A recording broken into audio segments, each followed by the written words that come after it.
Eden, what's up? Evening. Hello.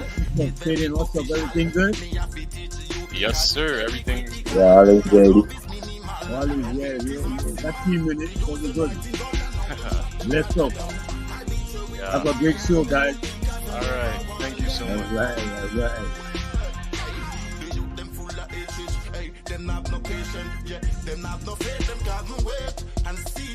Hey, Chris. Chris, Chris. Um, Yeah, tell me. I'm gonna take a minute. I'm gonna get some water or something. Alright, All let's right. go.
Chris, Yes. you ready, boss?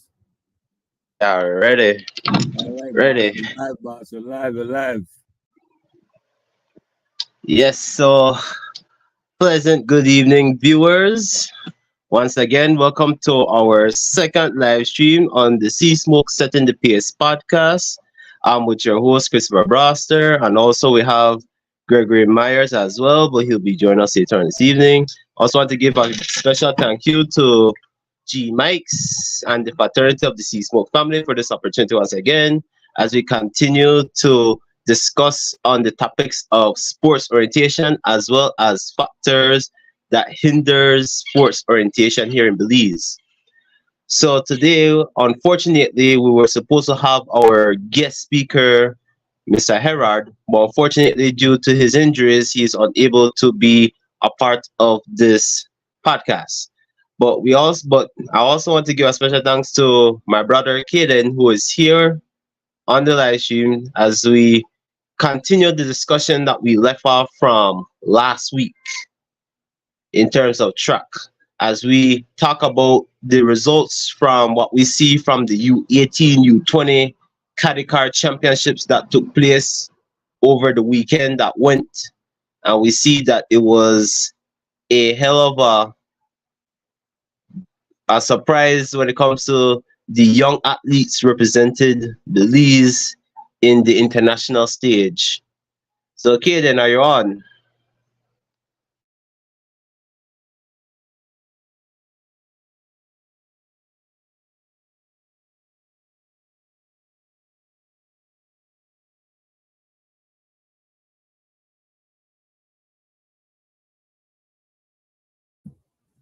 I guess he's not back yet.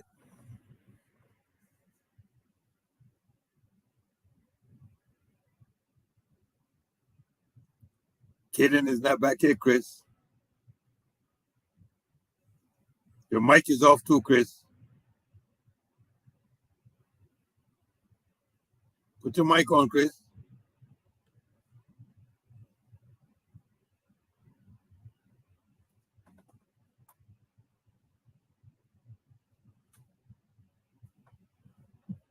Oh, Chris is supposed to be having.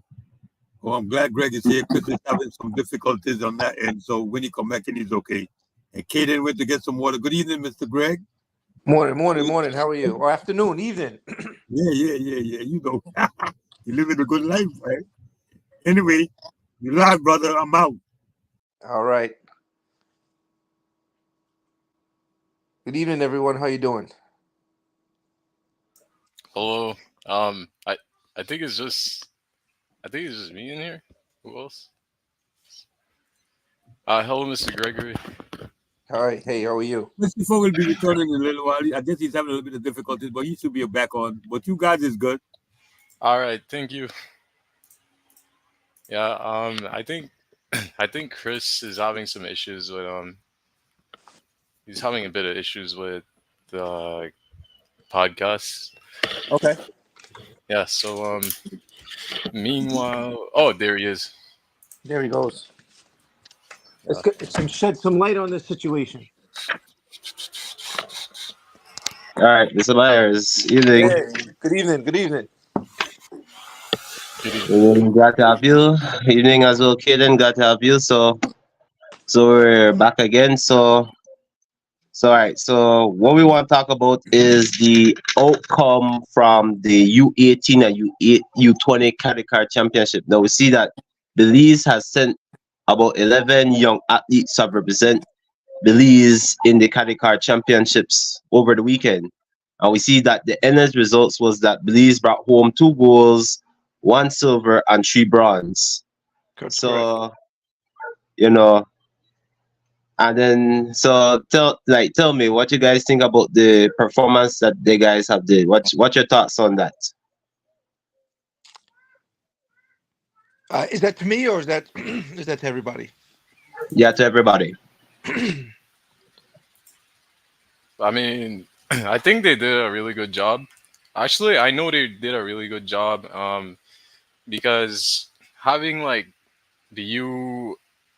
as you mentioned, the team Belize, right? The younger the athletes are, the more room there is for an excellent performance. Because when you think about it, at an earlier age, practicing track and field and actually training hard, it becomes to a point where you gain more experience than most runners in Belize.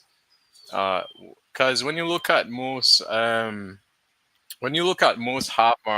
marathoners, or when you look at 10K runners, or when you even look at shorter distance running, it's actually quite impressive, to which many people aren't really good at it. But having Team Belize represent us in the Karika Games and bringing home some gold medals is very impressive, and it's actually a really good achievement for our country.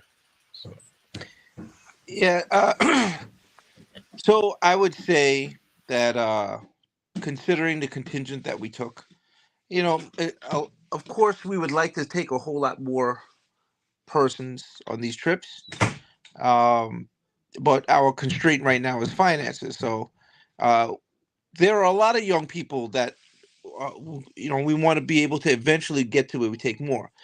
But to talk about the excuse me, the athletes that we did take, Kaylee Magana came in from Louisiana, and she performed admirably. And she won the two goals in the 800 and the 400. Uh, Javon Morgan is a budding star, right? When I say very new to track and field, I don't know if he's been doing track and field for more than maybe 2 months. So, with that being said, that's for him to come out with a silver, very near to gold, and a bronze in his very first international competition, and very first major competition to begin with, is is remarkable, right? Um, and then Dario Cruikshank and Summer Francis, they also came out with bronze medals.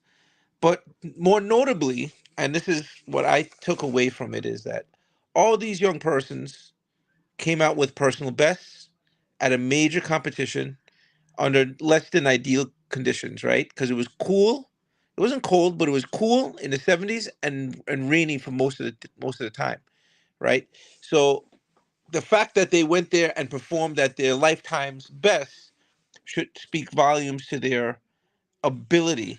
Um, but to for what we were just speaking about just now in regards to training and training hard, you know, it's not so much about training hard, it's about training consistently, right? So, you know, if the biggest thing that we need to try to do for the next one, right? Because every time we go to something and we perform well, there's always areas for improvement, and that's what we need to look at so that we can critique ourselves and say what can we do better next time, so that we can take more people and we can perform at a higher level. And the one major takeaway, especially from all the young people that went, was that, you know, they could see that they have an opportunity, they could see that they have the ability, and by having that time with them to talk to them and have some one-on-one time to make them so that we all can understand that consistency is far more important than quality, right? So consistency in your training as opposed to the quality in your workouts is more important, right? Because you know, when I make that reference to, you know, far too many times and pretty much up till now, you know, when it's time for senior games or junior games, we want to try to start training 2 months before, and that can't be. There's no magic behind success in anything, right? Everything it takes time, and you know that's what we're trying to instill, and hopefully get, you know, at a higher level of competition. Yeah. And then what also surprising was that when I was looking at the U18 and the 20 games, what was surprising to me this year was that Costa Rica came on top for this Central America games, taking home 47 goals, 38 silvers, and 20 bronze. Compare, and then we see that because normally I know, like I remember my experience competing at the Caricar games and so forth. I normally would be Guatemala because I know Guatemala come up by the numbers, but surprisingly, Costa Rica came out of nowhere and kind of impressed in this year's Caricar. What do you think was or what you guys think? Because it's very surprising because normally we know that Guatemala will be on top on the track events, but we see this time it was Costa Rica that walks out victorious at the end of the Caricar games. Well, in speaking with the uh, contingent, the leadership of the different federations, right? That's part of what we have all aspired to do, right? Or should aspire to do, having more communication with the different federations so we can learn from their successes. Like you said, typically it's Guatemala on top, right? But Costa Rica has bridged that gap.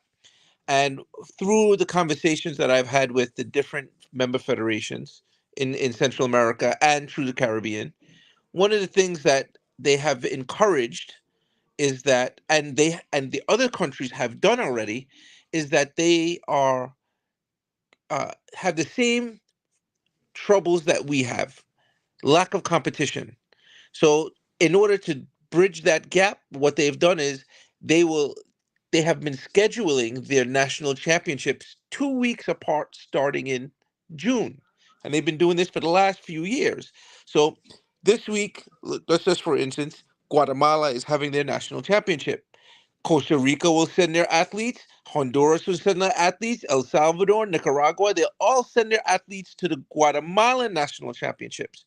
2 weeks later, Costa Rica will have their national championships, and everybody will follow suit. It's something that we have failed to take advantage of to this point, but we won't starting, in the near future, we'll be able to start taking advantage of those things. So that when it gets into a championship season, like we are now, it's the Olympic year.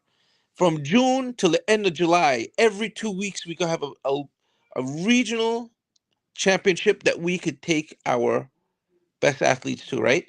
So that's one of the things that as far as Costa Rica, in talking with the different federations, which has raised their level of competition because they were able to find a way to have major competitions for their athletes with the shortcomings of having within the country, right? And as far as Costa Rica's performance in terms of training, what happens, and this happens has happened in Jamaica and the rest of the Caribbean for a long time, is that they've started collaborating, right? It's what I do. I collaborate with coaches in Jamaica, with coaches here in the States.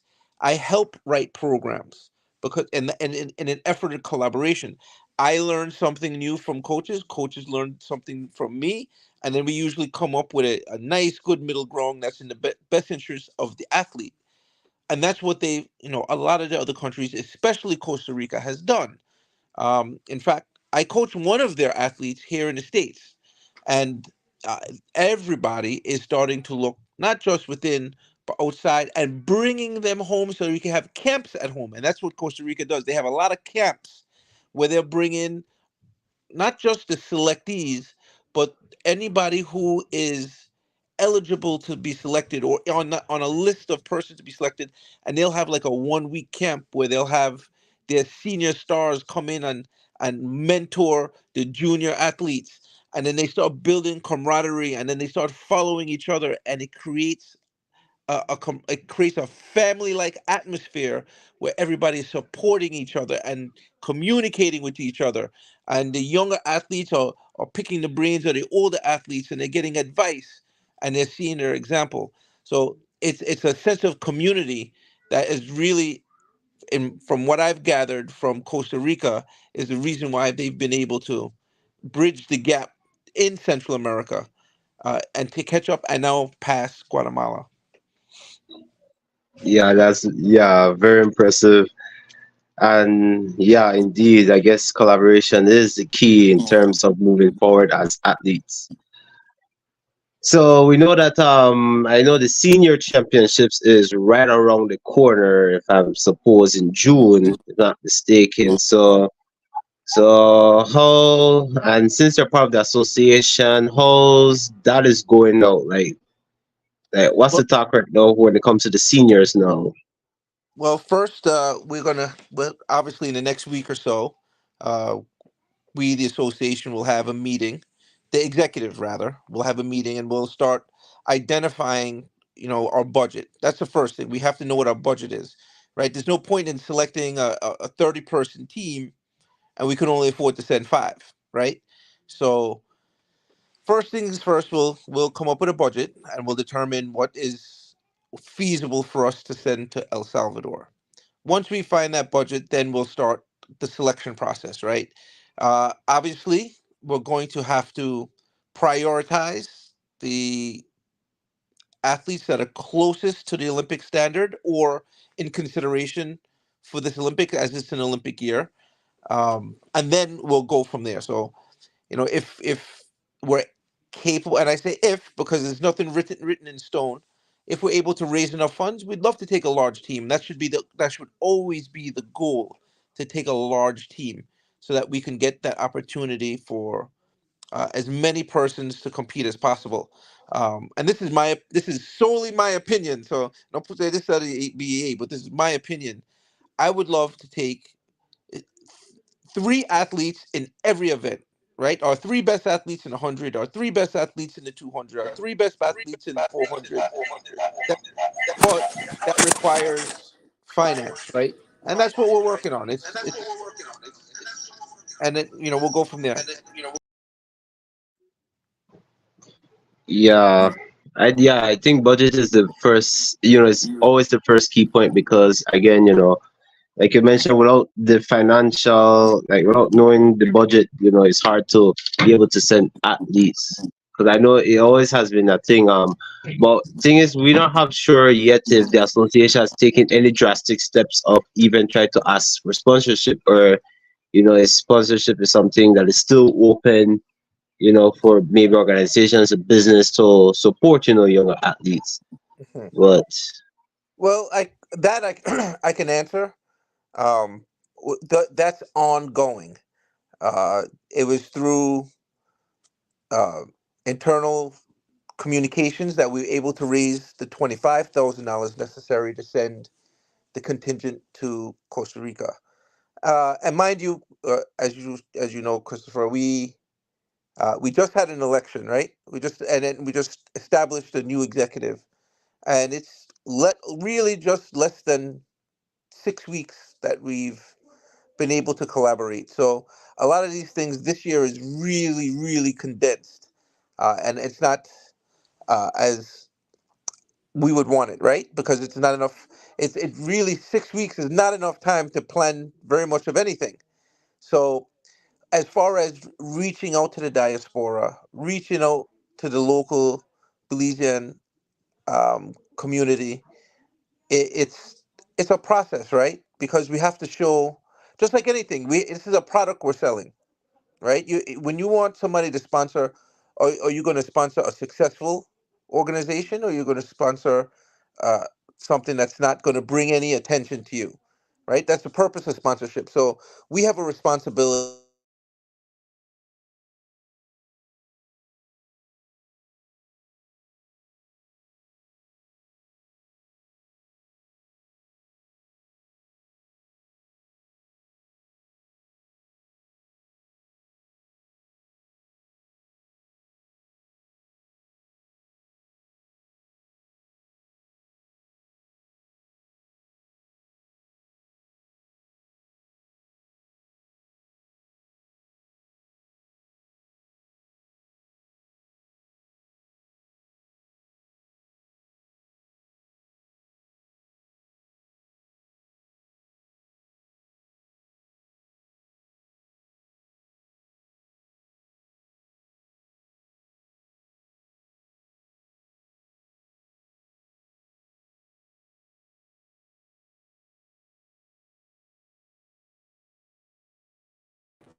I'm not hearing your mic, Greg.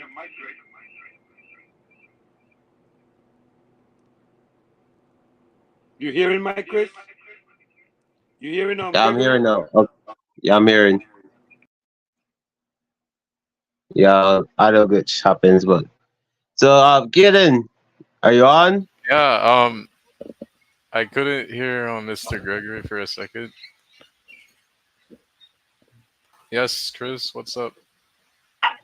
Yeah, you have any input, any comments so far we would discuss? Anything you want to add, or any questions raising based on the discussion? Well, I don't have any querying questions, but I do find I do find interesting what Mr. Myers' input on taking three athletes from each um, event. I really I understand that type of commitment, and I understand where Mr. Gregory is coming from, and it's also a really good idea too, for like senior championships, right? So yeah, pretty much pretty much. I don't have any questions.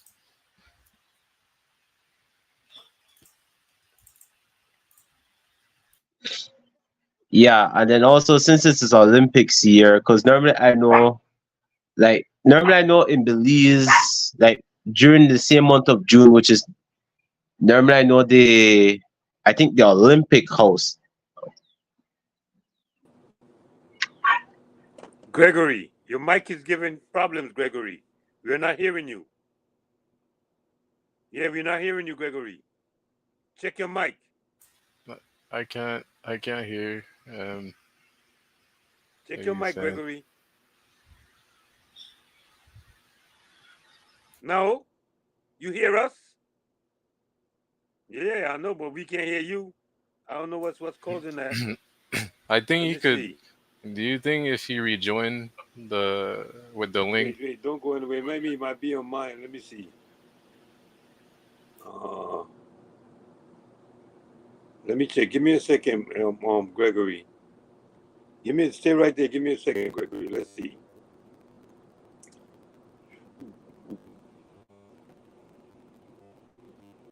Yeah, that's on your end, Gregory. You might need to go out and come back in.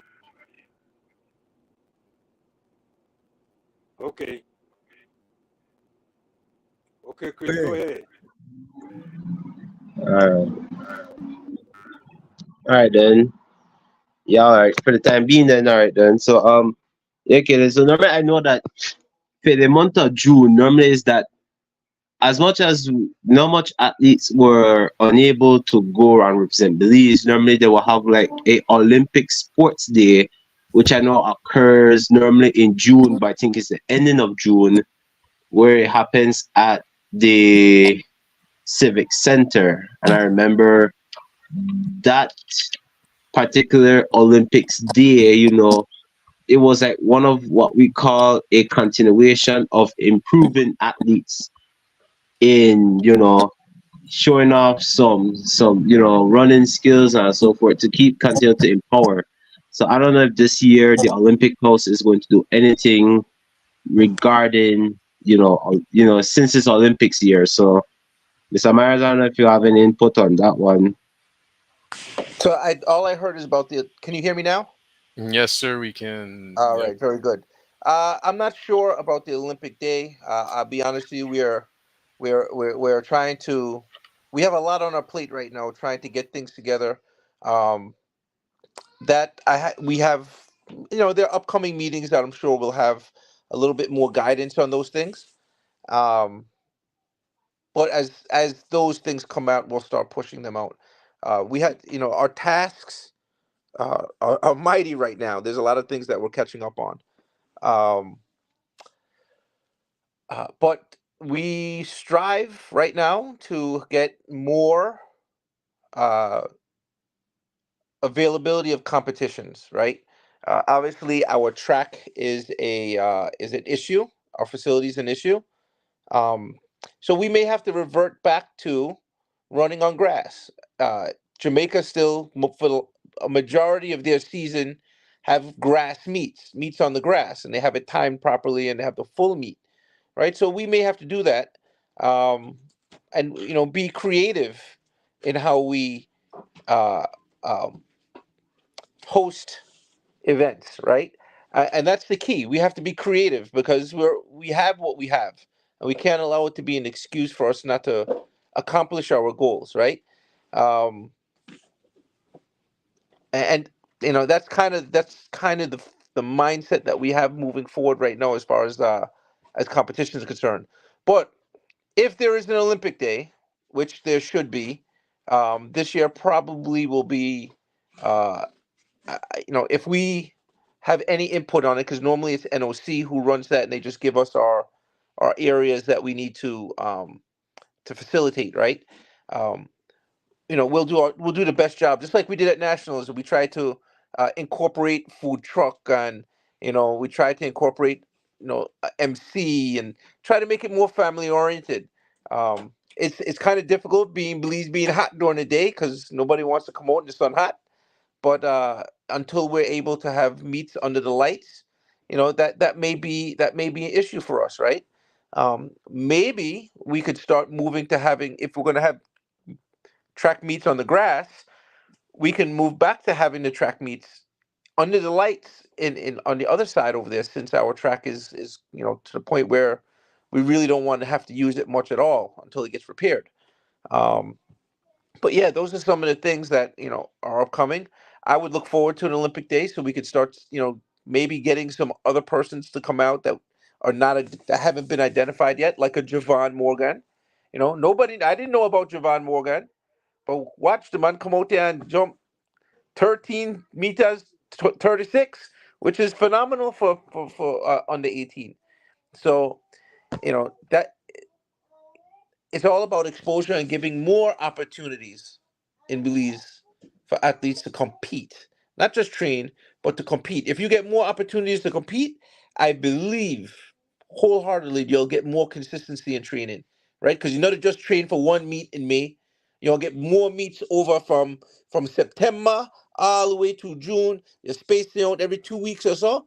People kids will have adults. Everybody will have a reason to train, right? They have incentive to train, right? I believe that is what we need to move to. Um, but it's a collective. It can't be just me. It has to be you. It has to be me. It has to be a bunch of us working towards the same goal, right? And you may have your way to do it, and that's fine. Do it your way. I mean, let Mr. Brasa, you run your own meet. Have the Christopher Brasa meet, right? Up in Belmapan, people will come. We, the association, will help you run your meet, right? And which would segue. Well, I would like to take a little segue, if I could, if you allow me to, talking about coaching and officiating training, right? That to train more young people like you to be coaches and officials is one of the most important things that we have to do. And I say that because if you, when all of us compete, right? I could still compete, but at some point we have to transition, right? Not everybody is going to be an Olympian. Not everybody is going to. Very few people are going to make actual money from this sport. So, how do we keep this sport moving forward if we're all still trying to vie for as a competitor? The ones who compete in the sport for years, like you guys have competed for years, you have the experience for what the local athletes in Belize have. By gaining some education in the sport, technically in officiating, and technically in coaching, and then once you have that basic level of education in the sport, then somebody like me could bring you or send you to a junior Olympics to go officiate there for a week, where to gain exposure and see how large meets are run. Or come up here and maybe you coach with me, or you go to University of Buffalo with Jahad Jones and intern there, or you go to St. John's University in New York and intern there, or you go to Coach Middleton in Orlando and you go intern there. They're all wonderful coaches, and they're in our association. That way, we could gain some experience, then come back and bring it home, and start nu- encouraging and nourishing the young athletes to be better than what we were, right? That should always be our objective, to try to make our younger persons, our youth, the ones coming up, better than what we were, so that we could keep that stairway going to excellence, right? Yeah, technically agree. There's one question that comes to my mind, because what happened is that normally I know track and field is there's a whole lot of events, that every athlete has competed. No, there are some events, however, that has not been done in Belize, but there are people that have like some of the greatest interest. Like for example, me as an athlete running up, I remember when watching Olympics, one of the races that interests me along with the distance I'm running is steeplechase. But we don't have the proper facilities to do a thing like that, a steeplechase. So and there are also other events like pole vault, hammer. I think you have um the decathlon, the triathlon, the hectathlon, these are all events that some athletes are willing to try out and to see what they can, to see if they can have that interest. So my question is that for events like these, how can inspire athletes like us be able to have that experience or that exposure to those other alternative events that has not yet been established much in Belize? Well, let's start with the steeplechase, right? My son loves the steeplechase, and even though we're here in the states right now, he only gets to compete it one time a year because it is not very many facilities has the facility for steeplechase, right? The pit, the we jump in the water. So my suggestion is, if you like the steeplechase to qualify to run a steeplechase, one you could, if you're a distance runner, once a week practice hurdling a little bit. That's all the steeplechase is. Uh, it's something that when I come to Belize, I could assist any person who would like to do steeplechase in some drills so they can learn how to actually traverse the steeple over the water, right? Because that's a technique that you need to learn how to do before you do it. The other steeples are just a hurdle. That's all they are. It's a heavy hurdle. And you don't want to hit it, and if you don't feel like you could clear it, you step over it, right? But run a good 3,000, right? Your time in the 3,000 or 5,000, in my opinion, would qualify you to run a steeplechase at a senior games, right, or a junior games. Now, in terms of the other events, i.e., like the hammer is an extremely dangerous event, and until we get an actual cage, it's the same with the discus. Uh, it's difficult because such a dangerous event that for us to actually implement it without the appropriate safety mechanisms. And same thing like pole vault. There's not much we could do until we actually have the mats, the standards, and the poles. Right, the pole vault of all the disciplines within athletics is by far the most technically um, re- challenging and expensive because in pole vault, without getting into the extreme details, in pole vault, the poles, it's not, you don't get one pole.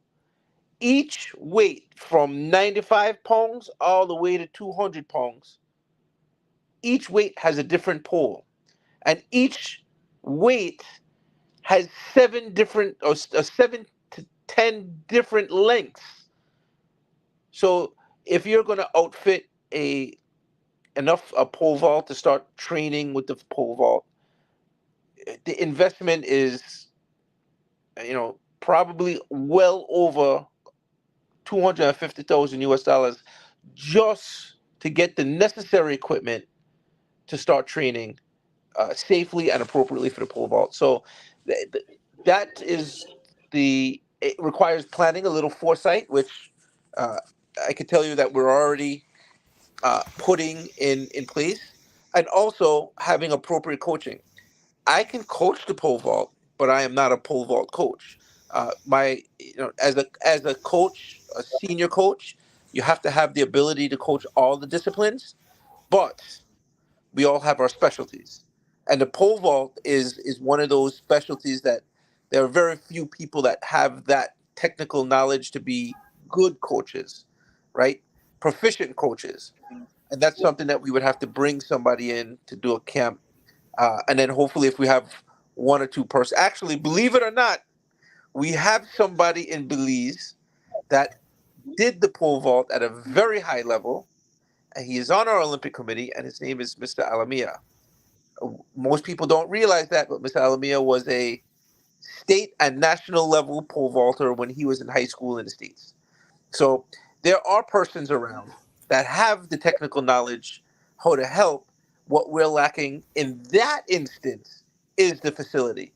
The running and jumping, we could do without the facility. The pole vault and the hammer, we have to have the facility. So to answer your question, it's going to be a while before we get anybody in Belize to do those things. Whereas if there's somebody like, let's say, you would like to say, you know what, I want to try the pole vault.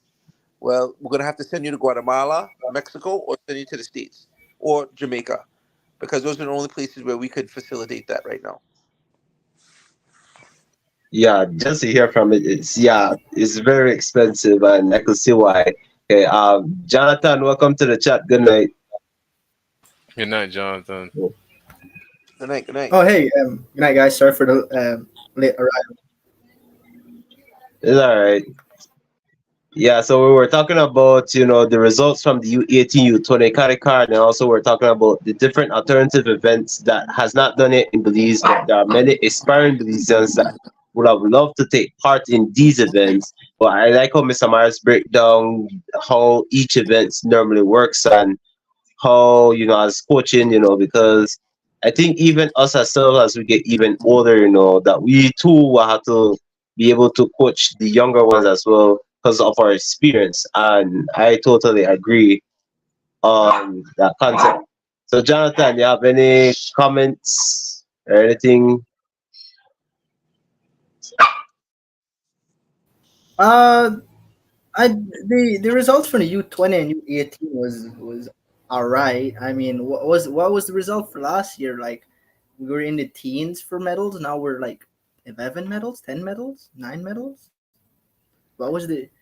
I know we got one gold, two bronze, and three silvers. I believe. Am I correct with that result? So what happened is that the results from this year's category was that we secured 2 goals, 1 silver, and 3 Ah, it bronze. was two. Ah, Yep. sorry, I'm not six. sure So we have about 6 medals. Well, last. let me I can explain why there's a difference in the medal count. One of the things that has to be taken into account is that if we do our job as coaches, we're going to get our young athletes that are college age to universities, right? And these, if depending on the date of a games, so this games was May 18th. All colleges and most high level high school athletes are competing in their championships. Now, if you're at a high school where you're on scholarship, meaning they're paying, obviously, I know not to insult anybody, but they're paying you to go to school there, you are going to their championship or you're going to forfeit your scholarship. Likewise with university. If you decide, well, I want to go to my championship, yes, so, well, they want to forfeit your scholarship and you could go to your championship. So when you have a U18, U20, where you have these high level college athletes and high school athletes that are possibly on scholarship, in May, you're not going to get any of those athletes. Kaylee was able to come because in Louisiana, their state championship was over the weekend prior, so she was done with high school. Next year, when she goes to the University of Houston, she will not be available for the U20 championship, no matter where it is, because she will be competing for an NCAA title. Likewise, persons like Hawass and Sean Gill and Jalen Jackson and Lydia Troop and Brooklyn Little, my children, they're not available to go to those games because of the date that it happened. If we had taken a full contingent to Carica, we would have come out with a tremendous amount of more medals. And to the point that you had made earlier, Christopher, in regards to why Costa Rica came on top of Guatemala, because Guatemala didn't have all their athletes either, because a lot of them were still in college and couldn't come back for the senior games. And point the case, the 3,000 and the 5,000 was very slow this year. The winning time is typically in the 1420s. This year was 1556, right? So that's to show you, and it was three Costa Rica and boom, boom, boom, right? So that goes to show why um, a lot of the different uh, um, athletes didn't compete, and why Costa Rica was able to do so well because they had majority of their athletes there. Yeah, very Not to impressive. sound oh sorry, not to sound like, you know, um arrogant or so on, if that's the correct term. But shouldn't we prepare for these things? Shouldn't we have like backup plans and so on for these things? It seems that, in my opinion, in my case, it seems that we're heavily relying on the international athletes and the abroad athletes, and it's a good thing. It's a good thing, to a certain extent.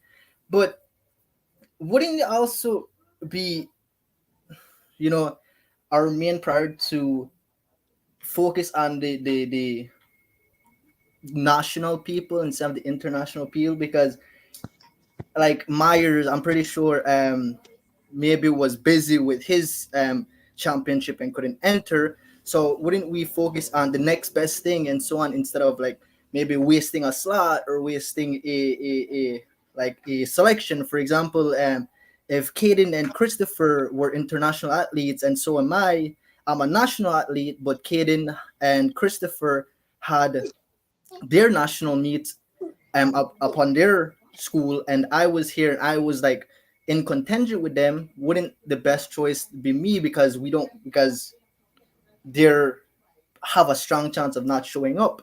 So what's the case in that situation? Well, I addressed it before you came on, so Oh, I don't take it any by any disrespect by any means. But the reason why we had a small contingent, always the 99% of the time, is budget, right? We can only afford to send who we can send. If a We can't bus to Costa Rica. That's unreasonable. It's 36, 34, 36 to 48 hours on the bus. That is not reasonable to take a bus to Costa Rica, right? And even so, that is still very expensive to take a bus. It would be upwards of $10,000 or $15,000 to take that kind of a trip, right? Whereas, we are also a new executive, right? Which means that we only had a very limited amount of time for fundraising in order to make this happen. Just to take those 11 athletes was $25,000, please. Just to take 11. So, these are things that need to be addressed so that in the future, and as I was saying, and again, this is what I said before, it would be my opinion and my preference to take three athletes in every event, especially to these regional games in Central America, because we, the association, put a standard on because we want to, one, we have budgetary constraints. Two, you know, because we have budgetary constraints, we need to put standards so that we could identify, okay, these athletes are more likely to medal, right? Because if we have a very tight budget, we want to take the best possible contingent to medal, right? We can't afford to send the three athletes in every event. There'll become a day, hopefully, with God willing, that we're able to work together and get things done, that we'll have the budget to take $100,000 and says, all right, we're going to send three athletes, our best three in 100. All right, X, Y, and Z, these are our best three. But X and Y can't go, so Z is there. Well, let's go down the list, the next two, right? That's, of course, a goal. We would love to be in that position. But unfortunately, at this juncture, we are not in a financial position to send that amount of athletes. And sometimes the argument is, well, what if I could pay for myself for go? That is not appropriate either, because we need to go down the list. And just because you have a resource, a financial resource, shouldn't give you any other advantage being selected to go to a meet from somebody else, irregardless, right? Either you've met the standard and you're one, two, or three, or that's it, right? So, and in this instance, we had, plane tickets were about $600 round trip. Times 10, that's $6,000. That's $12,000 just in plane tickets. Then you have to buy bus ride back and forth. Then you have entry fees.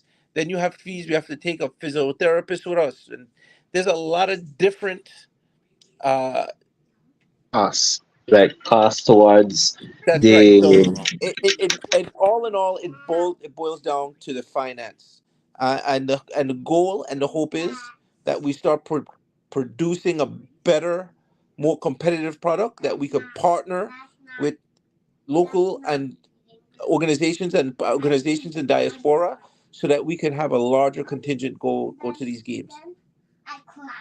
I hope that answers the question more precisely. Oh, yeah, that more than answers the question. It gives me a more in depth like answer instead of just like a simple one. But yeah, thanks. Yeah, yeah, that's a good share. So yeah, so those watching online, thanks for watching. I just want to give a shout out to Sonia Allens, Derek Thompson, and the others. Thank you guys so much for tuning in. Good evening, good evening. Yeah, so what happened was that, yeah, I think all of that just itself, just to know that plane tickets on a whole is very costly.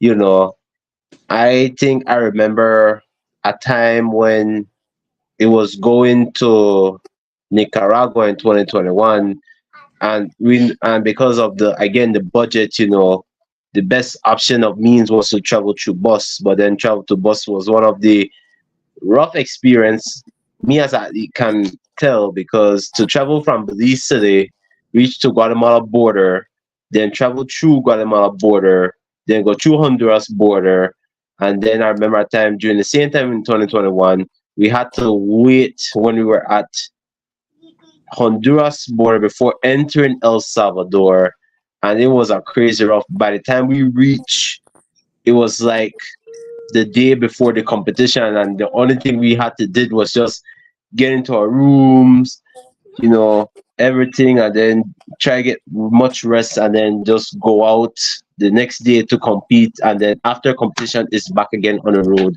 and it's very exhausted. It's very exhausted for me because it's like the end of the day is like, you know, like I don't have the opportunity to like reach there like a day early to be able to have that feeling on the track before compete. But I did exceptionally well when I did in 2021.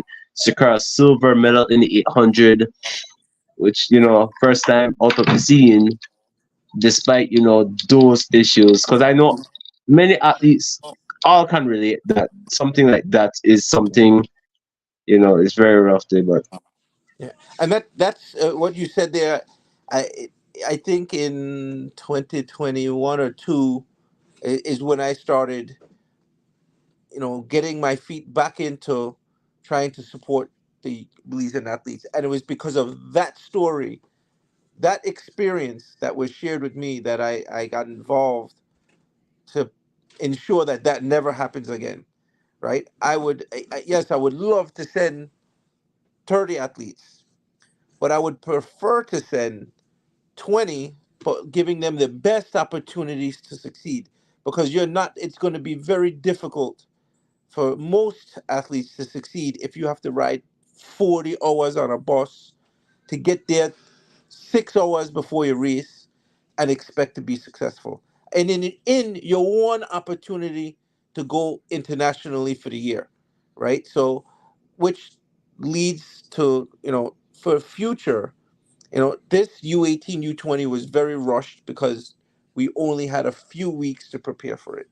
Whereas moving forward, seniors, now we have 6 weeks to prepare for it.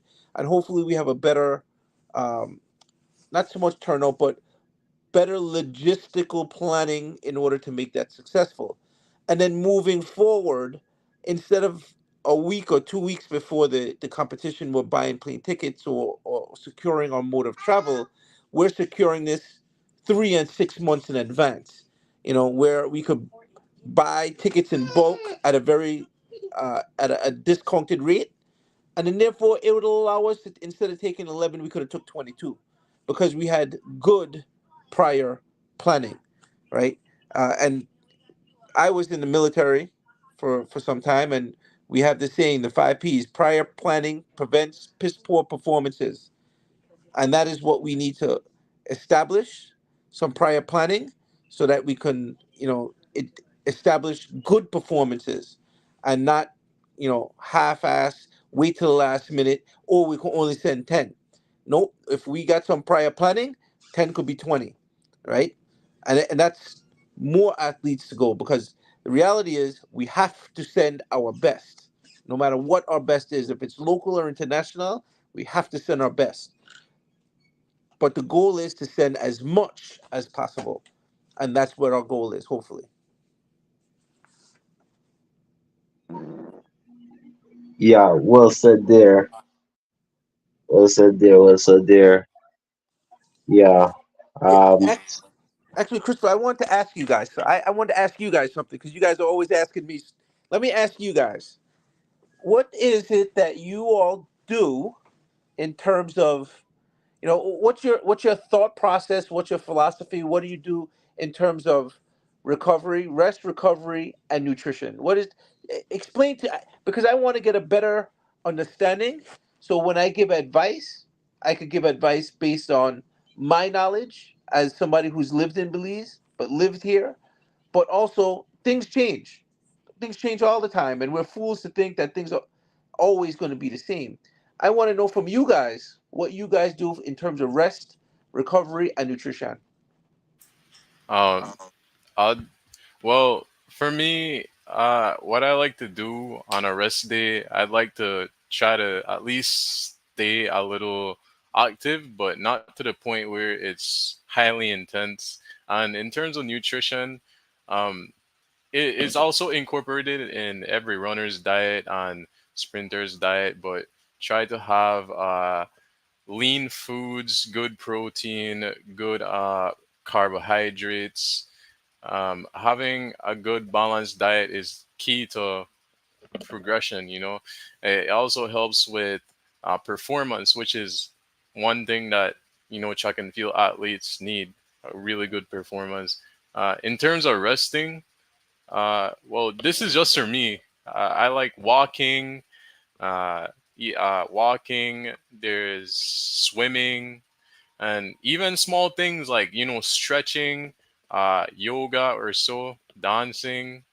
But yeah, like these small things for me though, it's like an opinion. These are like the recovery methods I use, and for nutrition, like as I said, good proteins, good complex carbohydrates, probiotics, yogurt, cheese, and I just try to keep it good and simple and as nutritious as possible. With my one, I am a pescatarian, so I don't eat meat that much. Well, not at all, to be honest. So I heavily rely on stuff like beans and eggs, and I also have my fish, my shrimp, and so on. And these things, I eat a lot of carbohydrates simply because I do a lot of long runs most of the time. I do active recoveries such as swimming and cycling. I also do jogging with my active recovery, and then I do recovery such as like the rice method, rest, incline, elevate, and I believe compression is one. And every Sunday I do an ice bath, just like on parts that like been through a lot, like my ankles, my thighs, and I would do a deep ice bath. So that's for my one as well. Well, for my one, to be honest, nutrition for me in this case is something I know it's a question that I've been questioning a lot myself when it comes to dieting, because many people like us are a lot more like, are you eating your greens? Are you eating your stuff? With the way how I do my nutrition, I try to eat the like my veggies and everything, what is available in some instances, because you know like for example, like like once the food is vegetables, they give it to me, I consume that. Once it's there, it's there to consume. Once it's not there, then you know it's just fine. Other alternative, but at the same time, if not alternative, then you just have to consume what you can consume, which, to be honest, as an athlete, it's very risky at some point. Resting will be, I do cycling, a lot. for resting, and then also I do stretches like 2 times or 3 times in a week because I do dance. And then also, after training is just, I would normally on an instance would do like meditation walks, yogas, just to keep the body, just to keep it, injured free, and at the same time, as best as possible. Especially, that since working 8 to 5 Monday to Friday, and then since school is finally over now, it's like I can finally be able to try to have more rest and then be able to do a lot more in that time. So Okay. Uh, so, uh, there's a so question the from question, yeah, we have a question. What are your athletic physicians, yeah. and are they able to consult and create a plan for training? Which is a really good question. I think one of the shortcomings of what we have, and just here in general, even in the states, there are there are physicians, there are pediatricians, and then you have sports medicine, right? The typical athlete has a much higher caloric demand and a much different profile in terms of blood work, right? Um, Iron is typically not something that would be a deficit in a place like Belize because, like, the foods that we eat are very high in iron, whereas uh, carbohydrates and protein rich foods sometimes can be. And the reason being is because, uh, um, well, let me segue to this before I go down this path. The greatest performance enhancing drug is rest. All the great workouts in the world don't mean anything unless you rest. The recovery process starts immediately after you take your last step in that workout. Hence, the cool down and the stretch is should be the primary very first thing that is done once you've done your workout. Within 30 minutes, and this is science talking now, within 30 minutes of you finishing your last workout, you must consume 30 grams of protein and some sort of carbohydrates. The easiest thing to drink is chocolate milk, believe it or not, or dark chocolate. That is the fastest digestible uh, food that you can eat.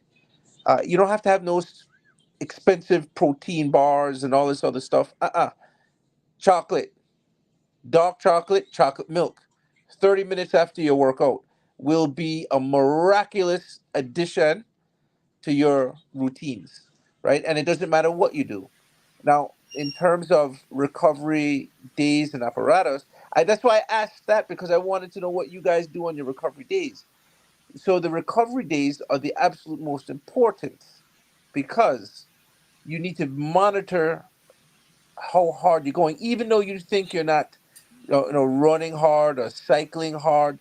If you're not sure where your heart rate is, you don't know. So a recovery heart rate for a 20-year-old, your maximum heart rate is approximately 200. 50% of that is 100. So your recovery is zone one heart rate in your recovery days. Your whatever you're doing, your pulse should not go above about 115 or 120. If you could check your pulse, get a stopwatch or a watch, count your pulse for 15 seconds and multiply it by four. That's where your heart rate is at. And it's very important on your recovery days to ensure that you stay in zone one, which is about 60% of your maximum heart rate. Yeah, that's great. Yep, so it's that time again. So we will have to come to a close again, but it's a pleasure to have you guys. Thank you, Mr. Myers, for the talk. Kaden, Jonathan, thank you guys. Unfortunately, like I mentioned, that our guest was supposed to be Herod, but he is going through the injury, so he was unable to come to have this discussion. But we hope that he has a speedy recovery, and we have to keep him in prayers. So We'll continue this discussion again next week. So thank you guys. That's a wrap. All right. Good night. All right. Thank you, guys. Thank you, fellas, for you're gonna have me looking for some chocolate milk now. That's Because right. apparently that's the best I can do, right? All right. After my workout, which is not as rigorous as the ones you guys do. Good evening. Welcome to our weekly podcast. I am G. Michael Reed. This is our segment of the show. Big respect to the younger guys. They're exiting the stage as we are preparing to come on. Gregory Morrison should be joining us shortly. And of course, Joe Coe, always a part of our panel. The ladies, Lisa, I see Lisa making an appearance already. And of course, Deidre usually is on. Good evening, Greg. Good Welcome. evening. Good evening. All right. Hi, Uh, gentlemen. hi. Hello, young lady. How are you? I'm good, and good evening to our listeners out there here, here in the U.S. and in Belize. Good, And all over, I think. We and have all some in over UK now. and Canada. You guys have gotten international, man. Derek All Thompson, because of easy. G, Mike. Yeah, you are. Get out of here. You dress me in borrowed robes. We're all a part of one open discussion that I think is taking root and people are seeing the benefit of it. And we do have to continue to deal with the issues head on, without fear or favor, without bias, without agenda. And I'm proud to be a part of that. We're in Belize in the midst of some serious heat. Beautiful moon rising tonight, almost full. And I have found over the last since I've We been can looking at hear it you, that the rains Gregory. you hear me? Yeah, I can hear you. Yeah, the rains usually come May 15th or June 1st if they come on time. I've seen some ants moving around, and that's usually an indication Is that the indicator for you or the moon? that's usually you can tell that some rain is on the way. We need it, in particular with the raging fires down south. We understand that quite a number of farms have been destroyed, over 100 actually, which is quite alarming. That's It devastating. is in the Mayan area, I understand. So that was something that we have, but of course, this is where we understand the wholeness of our country. We're all a part of this, and anything that affects any part affects all of us. This is why it's important that we come together and realize that being a part of this country is more important than being a part of any little enclave or Right. ethnic group or such, because united we stand, divided we fall, right? I following the situation in the Middle East, there's a glimmer of hope. I see three countries, big countries, Ireland, Spain, and Norway, have stepped up and said they will be recognizing a Palestinian state. Many believe that the only solution there is a two-state. Some are saying that it doesn't look like that is the way the parties are heading. We really would like to see an end to this killing, this mass genocide, this slaughter, this bloodshed. Let us keep our fingers crossed. No, I don't know that we have any scheduled guests for tonight, Greg. I was hoping to get Joe as a guest. We have been speaking of record, and he seems ready to discuss the whole G7 matter. Do you remember the G7 Yes. situation in the last government? And Yes. in fact, many people believe that the G7 faction is what is now in control of the People's United Party's government. Of course, Honorable John Bracena, the Prime Minister, was a part of that. Cordell Hyde, the Deputy Prime Minister, was a part of that. Hmm. Joe Coe was a part of that. Yes, he was too. Big part of But that. he was when it was G9. I think he dropped out before the G7 part of it. I think. I don't know what gone on there, and that's why we need him. So we are try put the foot to the fire and see if we could get him to tell us some of the facts tonight, right? Couple of things in Belize. I just saw a disturbing video on the news of a gentleman smacking around a little 3-year-old kid, 3 years old, and slap off a foot, Mm, Kind of remind me of the P. Diddy yeah. video that surfaced. Did you see that video? Of I course, I did everybody I saw didn't it. watch it. I didn't watch it, but I did see the kid, and I did see the gentleman, and I read some of the caption about it. But sometimes I don't need to see all those things. And the news thing. But Yeah, did you yeah. did you see the P. Diddy video? Yes, I saw Yeah. I saw that instance of Any thoughts about? Because he also issued an apology after that, a public yes, apology. yes, yes. Any Well, thoughts on that? the people, some people behave badly all the time, and some people behave badly some of the time, right? How he act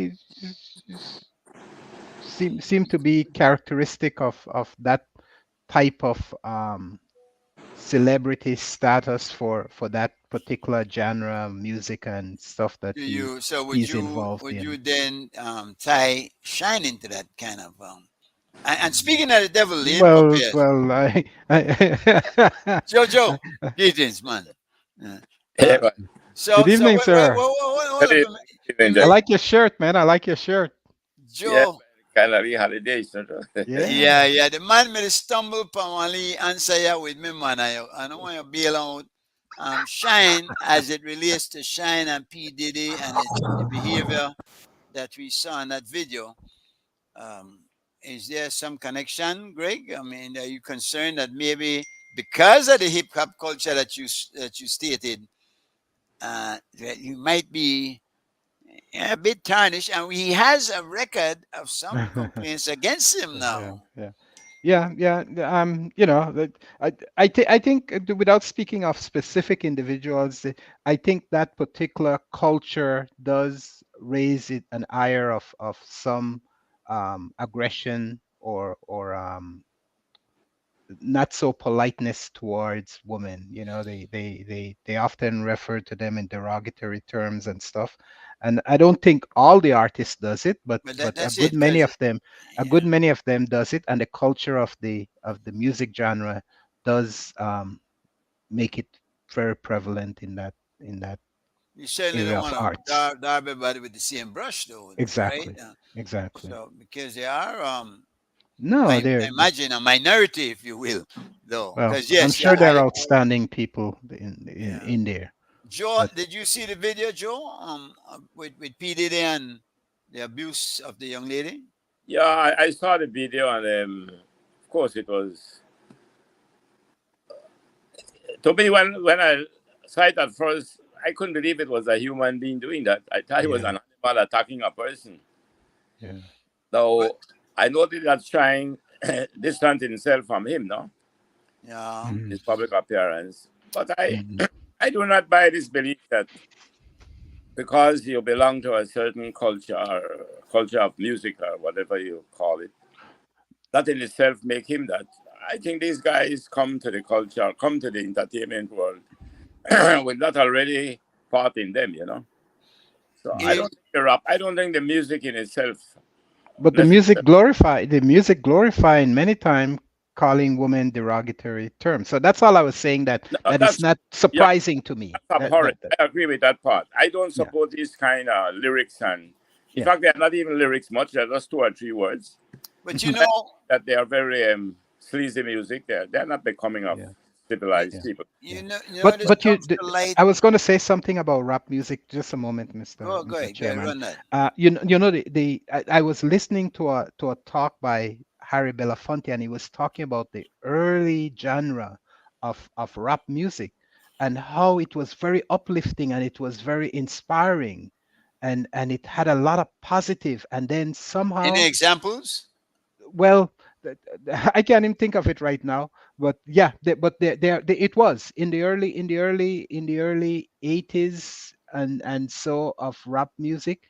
It wasn't what it ended up being, and he was saying that a lot of it happened with the producers and the managers in the studios that they did not want to see other black men glorifying their race and their women, and what they start promoting was this sort of derogatory, degenerative type of music. That's the one they would buy. That's the one they would sign on to, and so it shifted what was a very positive. I can't think. I'm thinking of. I can't think of any of them right now, but some I know for sure. When I first came to the United States, rap music was just coming on, and the music was nothing like it has evolved to of late. And I notice in some areas they're trying to move it back from that total got you kind of the lyrics and stuff. So that's what I wanted to say, that it Right. had evolved because of the push by the Hollywood management that didn't want to see black people promoting But why? a Why sense of but awareness. they themselves were black. Many of the No, I'm producers. talking the producers, the owners of the record labels and stuff. They were the ones that actually pushed the music You mean into they're this. mostly white people? They They're were mostly mostly white. white people, and a good many of Jewish people and so forth. I don't know if that has anything to do with it, but a lot of the producers and a lot of the Hollywood control is made up of Jewish affiliation and stuff. So that's where the shift came, and that's where the promotion of this type of degrading lyrics start falling into place. But I would say that there are two sides to that story, though, because while the producers can want something, the artists themselves are the one, though, who are Where the money producing it. you go, who's going to buy it? The producers have a lot of control over those things because they're the one putting out the money. So if that's what they want to buy and the people want the money that they are holding in front of them, that's where they fall. Maybe But CY could give us some input on this, because I know he's in the music industry and knows a lot about this kind of stuff. I don't know if But Lisa has any input he on it, seems but to agree with you. I mean, Um, on oh, sorry, Chairman. no, go ahead, man. Go ahead. You have a No, say. no, I'm the only young lady here on the panel with three men, and as a young lady, not having a male, I had my grandfather who was my dad, but my father wasn't present in my upbringing. So my question to you three men, if any one of you have daughters, how would you advise your daughter in this situation? I mean, considering that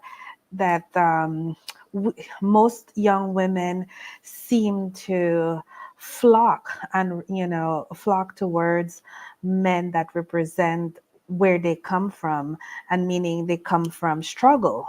So I wonder how many times it's a psychological thing that we put ourselves in those situations where we can become physically and emotionally abused. Um, But you kind of like to say they asked for it. well, not they asked for it, but I mean, it's almost psychological that that's yeah, all we know. yeah, yeah. Uh, like to I need a So psychiatrist, but Joe might. right, What, but what, what do you that's why think, I Joe? said, as parents, sorry. how would you, as male fathers, how would you advise your young daughter to abstain from relationships like that? Well, I think that you begin from the point of the family structure again. What kind of values is in that family? And what we're supposed to be aspiring for is indeed civilized, decent human beings. Look at the case of the period of the Sparrow. I will go back to the period of Sparrow when Calypso was a very suggestive type of music or songs. It was very suggestive, but it Hmm. wasn't Hmm. great, Yeah, sleazy. yeah. So what happened as society began to degenerate towards this type of lyrics and this type of rhythms? It's the market at the end of the Hmm. day drive the money that is behind it. So if you have people who decides they will begin to just create these kind of lyrics but you don't have supporters for it. You don't have buyers. It just won't work.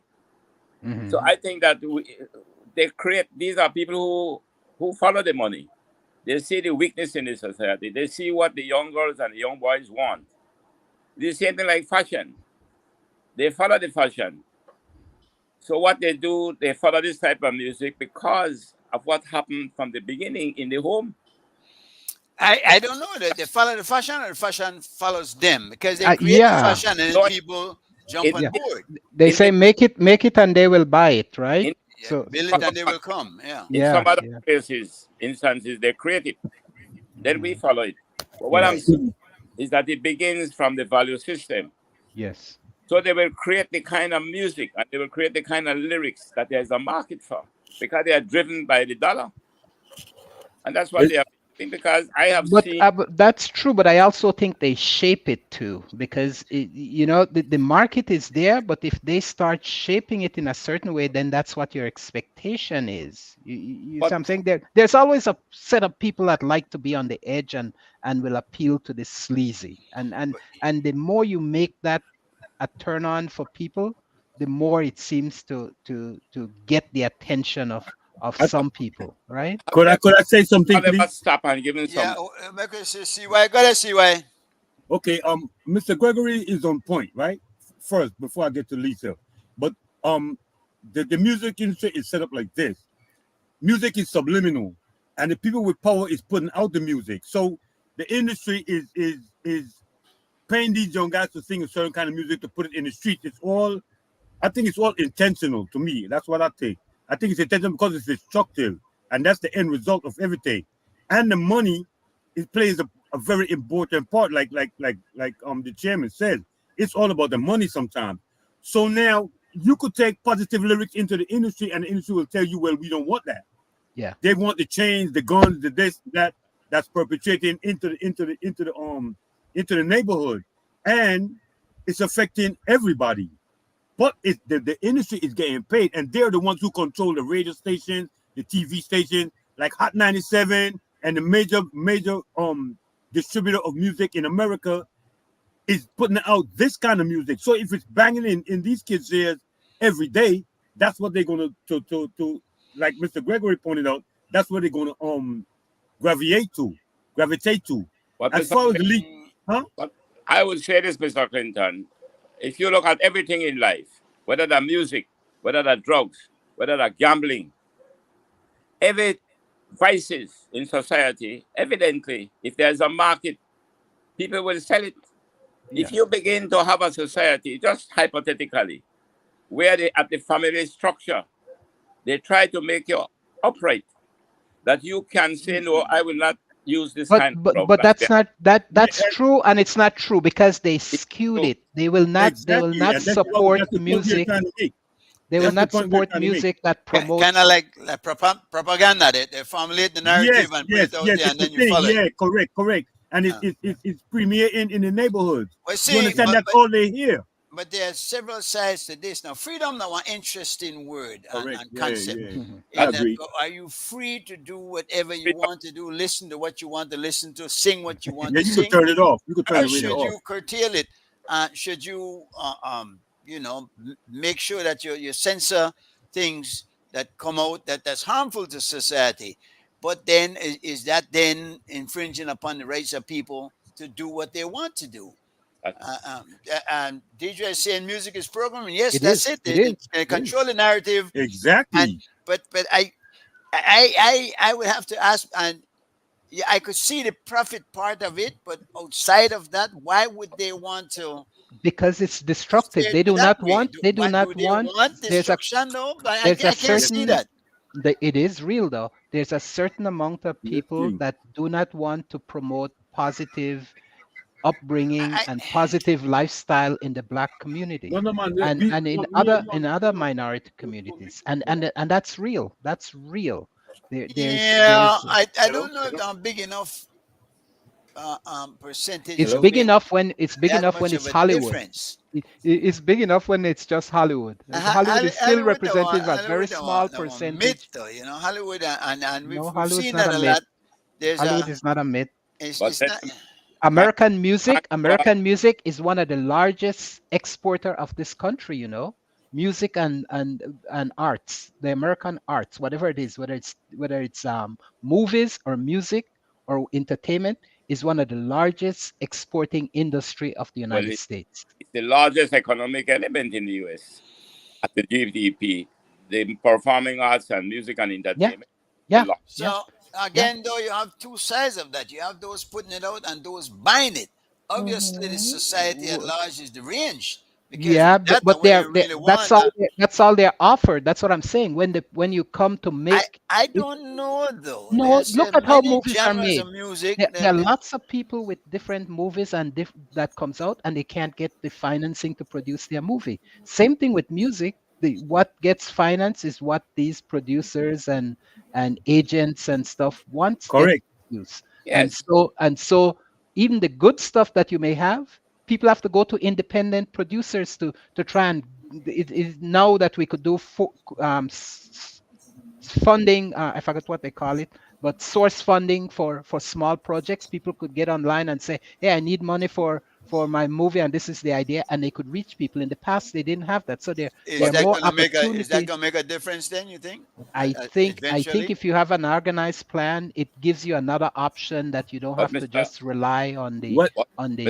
Mr. Morrison, what creates the market? The producer or the consumer? That's the consumer, but the question, see? consumers have been programmed. I think It's not. It's Shut up. Mr. 1 minute, Mr. Gregory. It's not the producers. It's Cannot not the promote producers. that program. It's the labels. Doesn't want to be. okay. That's what I meant. But they When want I'm thinking of understand business, producers, yeah. I'm thinking of the label company. Yeah, the You're labels, the correct. labels. You And take Puffy it had to a the- label. right. Puffy had a Yes. label, and he had Yes. producers who made the music. But it's the producers with the money who is Yes. putting out the music, That's and they what I'm putting out. talking. And the industry is the radios. The biggest radio stations are the ones that's putting out these type of music, and they're doing it for destructive reasons. It's just like, okay, there are instances where cops was putting guns by cases in the neighborhood. Yes. When crack came out, they was putting it in the neighborhood. There's some. It don't seem like reasonable to a lot of people because they can't grasp this concept. It But brings it's a a plan. conspiracy theory. Yes, No, correct. no, Yes, no. to That's not some it is. conspiracy. That's To fact. some it is. To some That's people not. it That's is. not I conspiracy. don't think they are putting it out there to try to toxic you or make you. No, no. No. When They're they putting were it out selling there- they're crack, putting it out there because there is a buyer. of And course they make there a is. profit Of from course it. there is. But when, for example, he They make a- That's he why they brought up put- a good point. When crack came out, it was intentionally placed in the minority neighborhoods. It was intentionally. That was the They- yeah. I agree with that one. It's the same and as the s- music. and It's the the same as same the thing. music. Yeah. But what put So out they there- wanted to addict people. That's Yeah. to the crack. It's a they destructive- wanted to make money, and they wanted Yeah. to support the Contra and all those different things that was going on, and they Yeah. put it out, and they know Yeah. that there was a market there for it. Yeah. They created the crack epidemic, and then they Yeah. talk about the fight on drugs or the war on drugs. It was And the something of music- their own creation. The music and- is the same. But you And the know, music- it's frightening though because you It's have scary. people thinking of these devious minds at work manipulating the whole And it exists. societal Yeah, it's hard to believe, norms. right? It's hard to believe, right? I no, they're hard to believe. It's hard to comprehend why anybody would be there doing it. I really, maybe I'm naive, but I think that people are inherently good and they turn bad. No, everybody. No, I understand what you're saying, but Yeah, there are some and- people that have an agenda. The reality Yes. of the market, the reality of the market is there has to be a consumer. If you believe that you can create something to appeal to the appetite of somebody, and then it appeals, they make Miss- it's a profit motive that is driving the market. Mr. Jose, You think Mr. everybody that Jose, have a car needs a car? Mr. Jose, Not Mr. Joe, You think that Okay. the commercial make them buy it? Some That people it's, they have what it's, you call conspicuous consumption, and people Yeah. buy something just to say, just I to- have it. Yeah. And that's what happens with this type of music or the Mr. Joe, Mr. consumption Joe. of this type of music. Mr. Joe, what we are saying is this: music is subliminal. You can listen to music that's stress, but if you hear it every day, you will know all the lyrics because it's being pumped into the neighborhood. This is where it comes from. It's being pushed like Mr. Gregory was trying to explain, you can't get a movie make unless you go from the industry because this is the movie they want to put out. Your movie won't get put out unless you have the paper or you could get help from somebody else.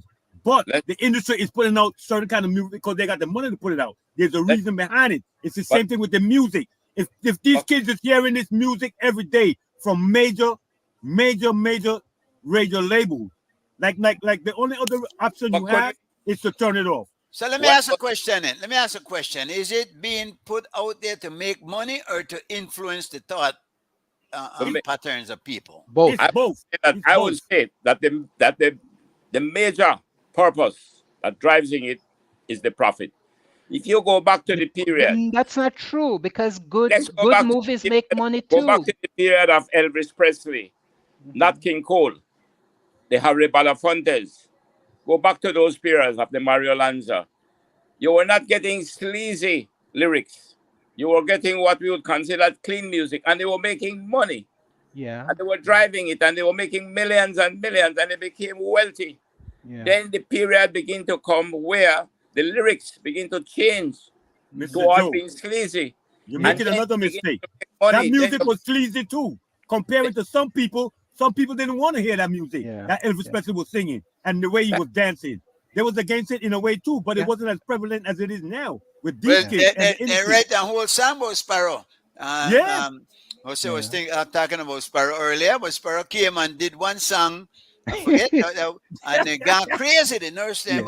Williams tuned on me in the audience, and everything went after that. Would you say that Bob Marley? Would you consider Bob Marley with sleazy music? No. Right, but he was in fact the idol of the world. He was impactful. He was great. Yeah. And it has a lot to do with reggae music, right? Yeah. Look at reggae likewise. Look at Lucky Dube. Look at Dube, a star. He's a reggae star. There's consciousness behind the music, though. And he was not using a lot of sleazy words. And then hip hop was invented. The attraction of these guys with those sleazy words is a reflection of the society degenerating. No, we're not denying that, Mr. Cowie. We're saying that what's provided is what the market is consuming, but we are saying there's an agenda with how this is framed and how this is made available. Deidre seems to agree because she's saying that music from the beginning of time has been used in rituals, influence, and move the masses. The human brain relates to music more than language. There was a time when bikini wasn't so much in demand. Then afterwards, bikini. No. Then afterwards, that's the way I'm going now. You're all right now. Not get no scantier than that. How the market changed. Even Lisa changed her picture to a smile. You can walk down Main Street now in a bikini. One time you would do that. And that's the change of the time, and that's what we are talking about. Exactly. It's a They're moving in a different direction now. Our sense of values are changing. Yeah. Correct? But the music is influencing. The music culture is a lady. You couldn't wear a dress above your knee. Your mother wouldn't allow you to do that. But the music dress is just below where it shouldn't be, but where we think it. So I'm showing you it's a change in the sense of values of the society. Yeah, but what's driving what? What's driving it? That's the culture is, and the music represents a large part of the culture. So they're dictating what we're listening to, and it's causing men, I believe, in some instances, the lyrics, yes, or the rhythm, because the rhythm. That plays a part too. The rhythm has a lot to do with it, Mr. G. They got some song where I hear the rhythm, I can't understand a word they say, but I love the song. Exactly. You're right, Mister. You're right. Sam say he listened to a song by Will Smith that we used to hit, but he hear it so much he have. You see what happens? You see exactly that's what happens. Some music grow on you. That's the subliminal impact part of music it exactly on the psyche. And it's being pushed by the major labels because Will Smith's daughter is famous, so she's under a major label. You can't take certain music to a major label; they won't accept it. But if you take this, they will accept it, and they perpetrate it in different ways, Mr. Joey. They do it with chains and gold and cash money and certain things that's not. I don't know. How do people like Marley and the successful conscious artists break the mold? How do they break through without that, since that is what they want to promote, and well, that you is see, you that is notice what. Marley had his own label. He had his own. He was in full control of what he was doing, and he started small. But it's impossible today to start small. Well, not impossible, but it's much more difficult to start small and get big. You see, so much It's it. because the part of what makes you get big is to have the playtime on the radio stations. So thousands and millions of Correct. ears Correct. could be Correct. listening to what you're Correct. putting out. And But if you you were don't you get were that opportunity, you were then you just don't. saying also. But You were what about the writing, guys? I mean, for it to be out there, somebody has to write these Yeah, lyrics. yeah. And that's So what they're we, encouraged you to know, write. I mean, nobody. I don't think it's encouraged to write. No, It's it what is. It is. okay. Let's say that it's encouraged to write, but that's like that's like you telling a child, okay, do I want you continue to do this because only this one make you get better. That is not the case. It is. You It is, know, Lisa. It is. you really It, think, but no, Lisa, it is. It is. don't you The think that that we producers, all have a, well, I guess we don't live our lives by conscience anymore. they probably do. They live it for the bag. so Lisa. Greg, you're saying that the producers actually, or the labels, whatever it is, Yes. actually suggest to the writers. There's this Yes. song this girl did, Yeah. Hit and Run, which obviously are the most ridiculous, because basically she'd encourage women to be promiscuous. Yeah. I just want hit and run now, expect that this gonna be nothing for tie you down, or I mean, the crazy lyrics, and the woman and the kids then sing it word for Yeah. word. Yeah. So, Yeah. Yeah. Mr. And what? And pretty Chairman. soon they're singing it now. Then they'll be acting it out in a but they few are more acting years. it out. They are acting it Yeah. out. It's a Yeah. Mr. crazy Chairman. Mr. situation. Chairman. Yes, The sir. most popular song, another added element is the video. Yes. As The there music wasn't that videos. much videos at one time. No, the most popular songs are songs with ladies. The most of the female artists show their bodies and parts of their bodies. Just the other day, All of their body. yeah, just the other day they call it a slip. They say, "Oh, she slipped." Her whole vagina was showing for one of these famous artists. All of them turn around and twerk. Twerking is the big thing. So Yeah. so the video is another element added to this situation. But Yeah. what Lisa is not understanding is the element of racism involved, bro. And I'm telling you, that's the truth. Yeah. A lot of people don't want to hear that, but that's the truth. These people have know how to manipulate stuff for years. They know how to do this thing, and now Oh, they're wait, just wait, doing wait. it more So and more now. That's how you I But feel. but Clinton, you talk about the manipulation of the system and stuff like that. We're talking. Let's just focus on the men that are the big pushers in these industries now. We're talking. You had this conversation started with P Diddy and the abuse towards one of his female Mhm. partners. Girlfriend. Yeah. He can change that. You have Jay-Z, who's a big money guy. He could change that. You have Master P. He's a black guy. He can change that. What you mean, All of Ken? I'm not but understanding listen, what you wait, mean. just let me finish. What I'm saying, if there were other people who were infiltrating our culture, infiltrating the system, then why we, now that we have that money power, that money capital, can't Because change? all their money still That's come a good from the question. same source that all the money comes from. That's a good question. That's a good question. Jay-Z will not disappoint his white audience No, and his access and to the white Beyonce won't world that either. Beyonce to the won't white either. world that he has now made Beyonce won't either. privilege himself to. So he will not do anything to contribute And money most of these, to a set lot of, up a group that would benefit other black people, or Mr. would he Gregory, turn away? Mr. Gregory, most of these artists you hear about now started out selling drugs. Most of these artists, these big Jay-Z, P. Diddy, all of them, they all started out selling drugs. That's where they got that little bit of money first. And then they got into to being whatever they are at the present moment. But that's where it started from. So that was the influence at the time too. Yeah, the streets. The street, exactly. It's the street. They speak from history. Even if you listen to Shine, he tells you that his music is from his experience in life. Correct. and that's where it evolved from. That's where it evolved from. And then these guys seeing it now and say, okay, this is the way to get to these kids. Because I don't understand. People don't understand how deep this thing is. It's very serious. It's a serious. As a matter of fact, it's an epidemic right now. They all been in jail. P Diddy is not the only artist who beat women, and it has to do with not only entertainment but with sports also.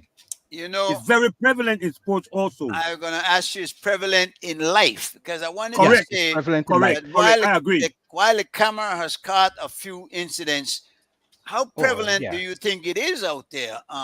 Men and women, because every relationship, no relationship is smooth and perfect. Yeah. Things happen, one pushed one to the limit. It sometimes it goes overboard. Sometimes they forgive, sometimes they don't.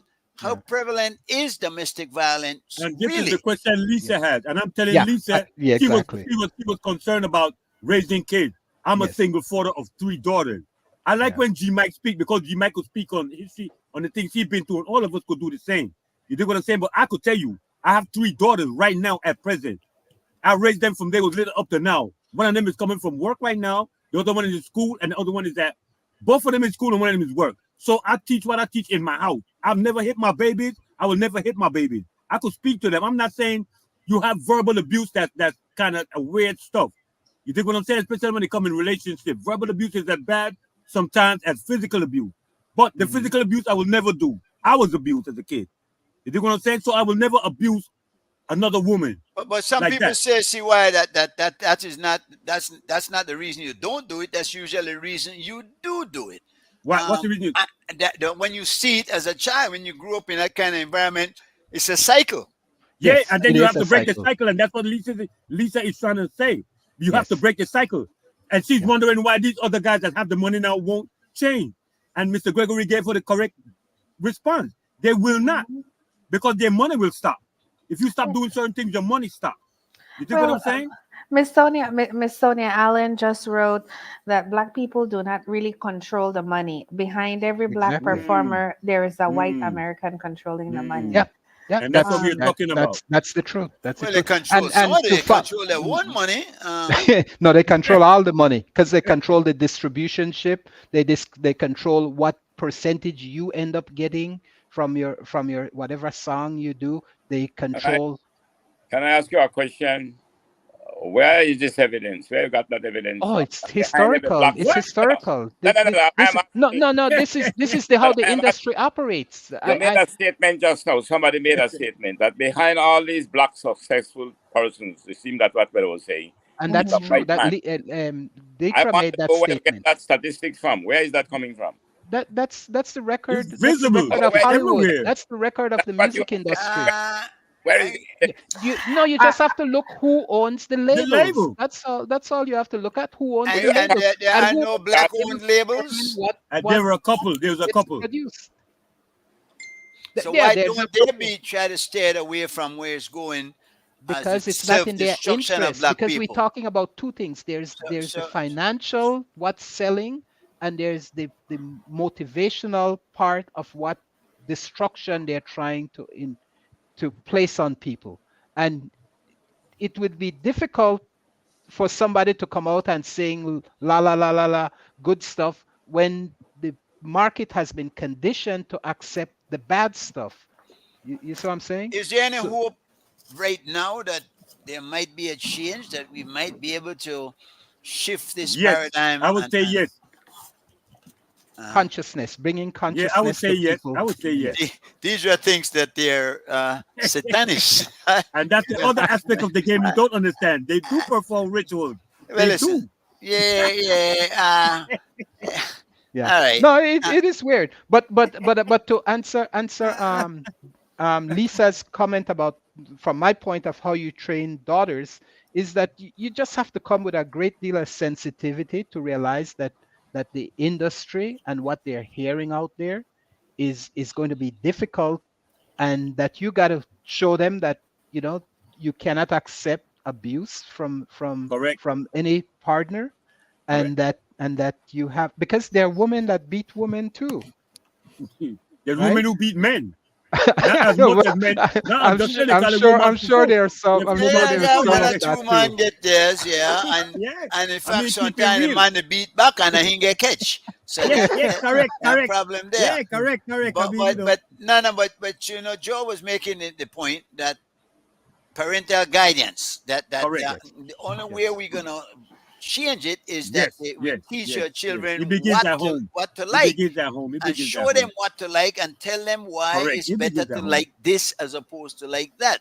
It- I don't know that there's enough communication between parents and children these days. They get them on tablet, on phone, and put in a corner, and then the TikTok run the things after that. No, Yeah. Correct. so that might be the And major that's problem that we that face. is part of the issue. That is part of the issue because now the influence the people that has the most influence are these same people that are degenerative or whatever. You know, from those devices you could get good stuff. You could go and learn about get TED Talks, and you could get good YouTube stuff, or you could get porn, and you could get rap and those degenerative And type of I stuff. think And another not all rap is bad. no, And correct, correct, I do listen to some rap, and I correct, even will correct. listen to any type of rap. There's some that become toxic on the brains and you turn it off. But I will listen to almost any song if it's playing, at least to hear what they're saying once or twice. And then if I don't like what they're saying, then I change the station. Mr. Joe, Mr. Joe. Once you hear it, then grab you. You're gone. Yeah, you're gone. Mr. Satan Joe, in control. I Mr. have Joe, come to accept. Mr. Joe. Another reason is poverty. They have a lot of black kids that's living in poverty. That's the right word. So now, if they're offered certain things, they'll do certain things. That's why a lot of them is talk about being homosexuals nowadays. There's a whole Mhm. bunch of young kids that's homosexual because they're offered money and they want to get in the issue. So they say, okay, do you want to have a record in this industry? You got to do this, or you got to do that, or you got to do that. They're selling their souls to come to You're to getting put it back, as another thing. you're back to P Diddy again. Oh my God! I don't know. And what happened with Shine? Well, that's the issue, That's what everybody want to know. But Mr. Joe said it like he had put everything aside. So, Mr. Joe, what you said again? That he what distanced himself from PDD? Yeah. Sorry. Well, I mean, wasn't it in the news at one There was a time book out that today, that Mr. Hold on. Joe, you know the Want to hair, look man. at- You know You're listen. the Joe, broke you up. You're the broke up, Joe. Okay. Sorry. What- I what was you to say- mention about the anxious generation. You know, there was a time, and I'm talking about my time and maybe some of your time, where the parents used to indoctrinate us. They never use the word indoctrinate, but that is Mhm. what they were Yeah. doing. Indoctrinate us Culturing. up to a certain point in our time, in our life. And it's expected that thereafter, the indoctrination was to give us what we need throughout life. Hmm. But today, these iPads, these phones, and these things have now replaced the parents. And the parents become so permissive. And for them to be preoccupied in their careers and other things that they are doing, they leave the children with the freedom to use their iPads.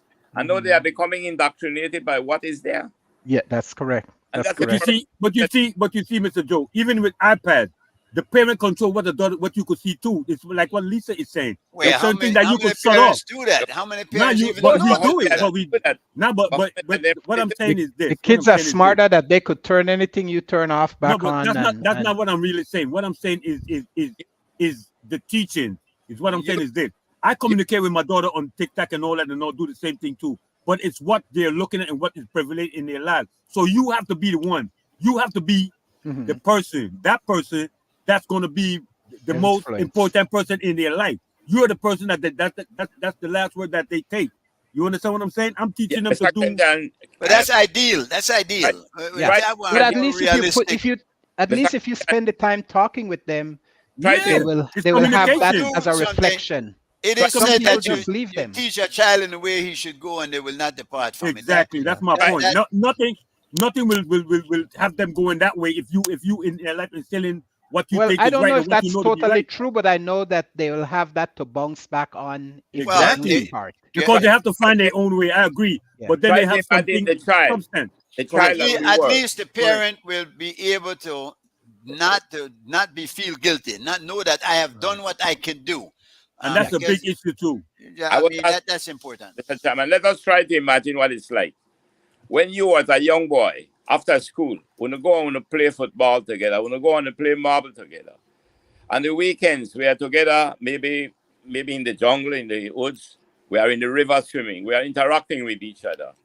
Look what it has now today. Children don't go out and do that in the evening. They go to the iPads, they go to the televisions, they go to their phones. It is And you see, changing the society. We are and not interacting as we used to with each other. Mr. Joe, we're and losing that. Let's show you some the chairman is important. show you And this is some what of I'm the problems saying. that are coming from the study that was done by working from home. You know the difference it make when you used to go by the fountain, have a drink of water, talking with your friends, having lunch together with your co-workers, having conversations, how it will change the life now. And that's the reason why we need Charlie Burton Park. So we have to make You know, No, I'm and serious. I'm that, serious. but thanks for the plug. But I've always said now that there are two things integral to human growth. One, the interaction, like Joe is saying, Yes. socializing, and the Yes. next is competition. Yes. Because it's and that's done. It's our through nature. sport. Competition is our nature. It is our nature. We compete against each other with even in the workplace, everywhere. And that is why the NBA is so popular. That's why all the professional sports are so popular. And I think it's a part of our upbringing that we're moving away from with this technological monster that's coming in. Because the one you go in your car and compete against somebody on the computer. You know, I was talking to Jeff Scott the other day, and Jeff was saying he still play chess, but now he play against the computer. Now I think there's something missing there though, because when two people play chess, there's also a discourse, a diatribe that as you know you get into back and forth, and you but not diatribe, but certainly a dialogue, and you know you learn things from one another, you share ideas. But somehow the computer, the tablet, the phone cannot replace personal interaction with other people. So just my idea, no? A microcosm of what we're talking about is Belize, right? The kids in Belize is killing one another. Where did the guns come from? Well, but they're not the guns to kill. Now, but look, I'm a big that really I subscribe to that. Guns don't kill people. People kill people. Correct. Yes. People have two guns guns. with the Had mentality. Guns with the mentality. With the same mentality we're talking that about. too. So and there are many people who have guns that would not kill anybody unless they're back in a corner, no? It's mostly the youngsters I'm talking about, the ones that would go there, they're going to kill somebody for no reason. Did anybody see a video from a game down south that I think the Culture Yabra win, and the man got the fence, the rock like that. Yeah. A grown man. And then get there with the two hands in the air, pow, pow, pow, pow. Yeah. So then fantasize. Yeah. You know, but why? Yeah. Why this need to destroy it? And you're right. A grown man. I've seen the children trying to destroy anything they could get their hands on. But a person like that should have gone to that point. And I think they should. They can see him. They know who it is. They should arrest him. They should make him put that fence back the way it was. Even as I saw that, and I was like, why is he doing that? Why? I mean, why? Yeah, you know.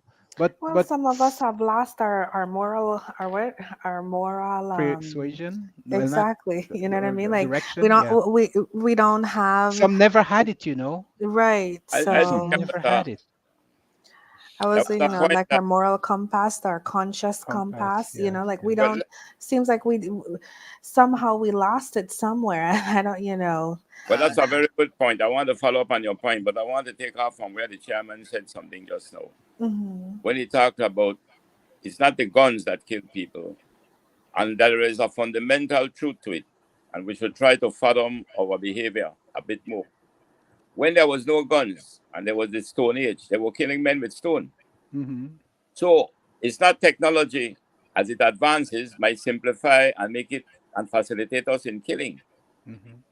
But that is not why we should stop to advance technology. But as technology is advancing, we are not educating the heart. Yes. And that's the problem. So why we are getting smarter? Because we are educating the brain. And I think you made the point there just now with the moral compass. So as we advance, in the case of technology, we have to understand how, as human beings, we have to continue to educate the heart. We have to look Yeah. on the spiritual dimension of man. We are ignoring the spiritual dimension of man. And therefore, Joe, And we're losing that more because of lacking of interaction, so we could That's- develop compassion and empathy for each other. Joe, individualism, the materialism. Joe, is there a message in the music, and is it destructive? Is it negative? Is it designed to make black people self-destructive? I don't think that was intentional. I think what is happening is that music, to me, is should be soothing to the mind. And music supposed to be sending a message. I like Bob Marley because I thought he was on a mission. He was sending a message to this world. He was bringing black consciousness to the world. And I liked his message. And I like the Peace method. and love was But his now, message. when you look at some of these rock stars, they come to understand how sleazy the society has become. So they create something that will pander and cater to for their appetite. And that is what is happening to us. So that's why these Diddies and whatever they are have become so wealthy. But the appetite aside, when you talk about one deliberate ploy, one propaganda. I don't think there was a time, no doubt, when it was said, and I think there was truth to it, where because of racism, the blacks deliberately seek to toxic the black. Has that time passed, Joe? I don't think it has passed. I think that will be with us until they invent racism. So maybe it is still influencing what they're allowed to put out and what they're encouraging others to put out. Don't you think? It most definitely, and I will share with you guys. I'll go find this. I was going to say something. Sorry. I believe that producers of goods, music, services sense that there's something in the black community that is not so much in demand like in the white community. So evidently, they will produce those things for the black community because they are exploiting the weaknesses of them. And then what happened? All the kids, the white kids, are catching on to the rap too. Well, that's it. Because they text them out. Yeah, and that's where the change is going to come in. It captures everybody. That's where the change is going to come in. It's the same thing with the crack pandemic. When the crack pandemic became lethal like that, and it became in the other neighborhood, that's when it started to pay more attention to it. But okay, rap music started when people was talking about even in reggae. They used to do this in reggae, and it started in rap. When people was talking about bop and shooting people, it was talking lyrically. People wasn't talking actually going out and shoot people.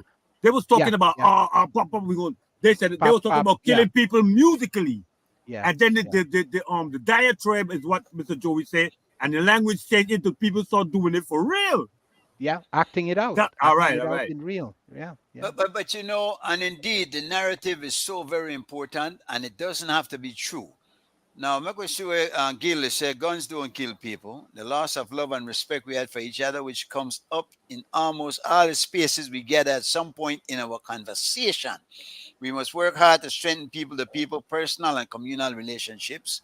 It helps to build national character, a national character that recognizes and values each other's contributions to the greater good. Our opinions and feelings are important and should be shared without apology. It is our truth and helps to build confidence. That's saying a lot. It is. I support that 100%. It's a sense of community and a sense of belonging collectively. Yes. Fully agree with him. Yeah, and the matter of race, though, where does come in? Because there's this suggestion that maybe the black-white thing is at play, and the white man wants to help the black man to destroy himself. Is that real or is that perceived? That's real. Yeah, G-Mike. So it costs us because I think sometimes I don't like to, when I speak of white, I start to generalize because there's a lot of white people who when we speak of that, I think Malcolm X explained it But there is a you, group of white people in America, evidently, what they call the white supremacists. And yes, they are affiliated with the far right. And they are the people who will continue to want to destroy not just blacks, they will destroy anything that is not. Let us. They will destroy the you, mestizos, the Latinos. They you will know, destroy that is you know, not. I'm just going to refer back to one movie. I think it was Good Times. That's the one with That's Sidney Re- Poitier. You mean no, the no, no. serial, Good Times. The series, the series. television Good Times. series? Yeah, Good The Times the, with the lady Esther Williams tells the Esther story Rowe. of where Esther Rose tells the story of where they always didn't want her to have a husband. She had to force the play after she got in to say, I will not do it after they already set up to say, I'll not do it unless I have a husband. They always wanted to show a black family without a husband and with Yeah. just a Single. wife struggling and moving on and doing things and just getting by. So she fought that, but at one point they still was able to kill off her husband in the Yeah, they play. did kill him off, poor fella. Yeah, they did kill him off, and that But- just but- shows you the character of what they want. They don't But- want but to Greg- show an intact. Let me just finish Yeah. that point. They just don't want to show an intact black family, and for whatever reason, that seemed to irk them. That if black people unify and becomes conscious of themselves, that it threatens whatever supremacy they maintain. And I don't understand it fully, but it is definitely a fact that drives the music we I hear think that's a and the great point. movies we see. How do you tie that into the demand that black actors wear dress, as was revealed by Cat Williams? And when you look at it, they showed many examples where most of the black almost to emasculate them. Do you think there was exactly. something? Of course it is. In that? I looked let's just back up a little. I keep looking at at those black singers of the 70s and 60s, and you see that all of them wear tight pants like nobody else. They all look a little feminine, right? And these were what the producers wanted them to wear because it threatens white masculinity when they see a strong black man. So they make all these men, black men, they're doing music and they're looking good and everything, but they all dress in a very feminine kind of way Mr. that Gregory. threaten the white power structure. Mr. Gregory, Yes, sir. this is another point you made about the series, right? But it was encouraged in real life. Black men, I think now you get into the cruise of the situation. Black men were taking out the family. The women were given an apartment, food stamps, but they couldn't have a husband. Yeah. That's The moment the your condition husband that they came in, because and that destroyed the black family because Yes. it's a family situation. So that's where the whole, and it leads right back to Lisa saying that they because a woman, I'm not saying a woman can't raise the kids or can't raise kids, but I'm not saying that a man can't raise kids either. But it's best to have both. The family is perfect when it has a mother that's and a what I'm father. saying. And the father was taken out of the home with a Yes. purpose. That was done for a reason. Yes. These If, are if certain I things that may you got. jump in, Yes. CY, historically in Belize, the men were not in the home. They Yes. were working in labor camps for extended Yes. periods of time. So But the that was women, that, the that's a women, difference. I gotta stop you. That's a difference. That was intentional. That was we were doing that. That wasn't somebody really having them to do. There was nobody giving you money to say not to have your money in your house. He began to work because he went to work. That's a it's completely all different situation. I think it's all linked. it's all Nothing has relevant. really But the changed. man was still always the head of that home when he was not present. Well, Going, hold this on, is hold going on. back to He slavery still days. maintained the This woman. was going hold back on, to hold on. The slavery woman days. still gave control to Hold the on, man when hold he on. returned Yeah, to that family. right, in that way. But there's a story Right out after affirmative out that action, right after affirmative action is when we saw the attack on the black family, with the way men were dressed, with the arrests going up to remove the man from the household. This is all documented. In But Belize, it did International, happen in US. Belize as well, but mainly in the U.S. Yeah.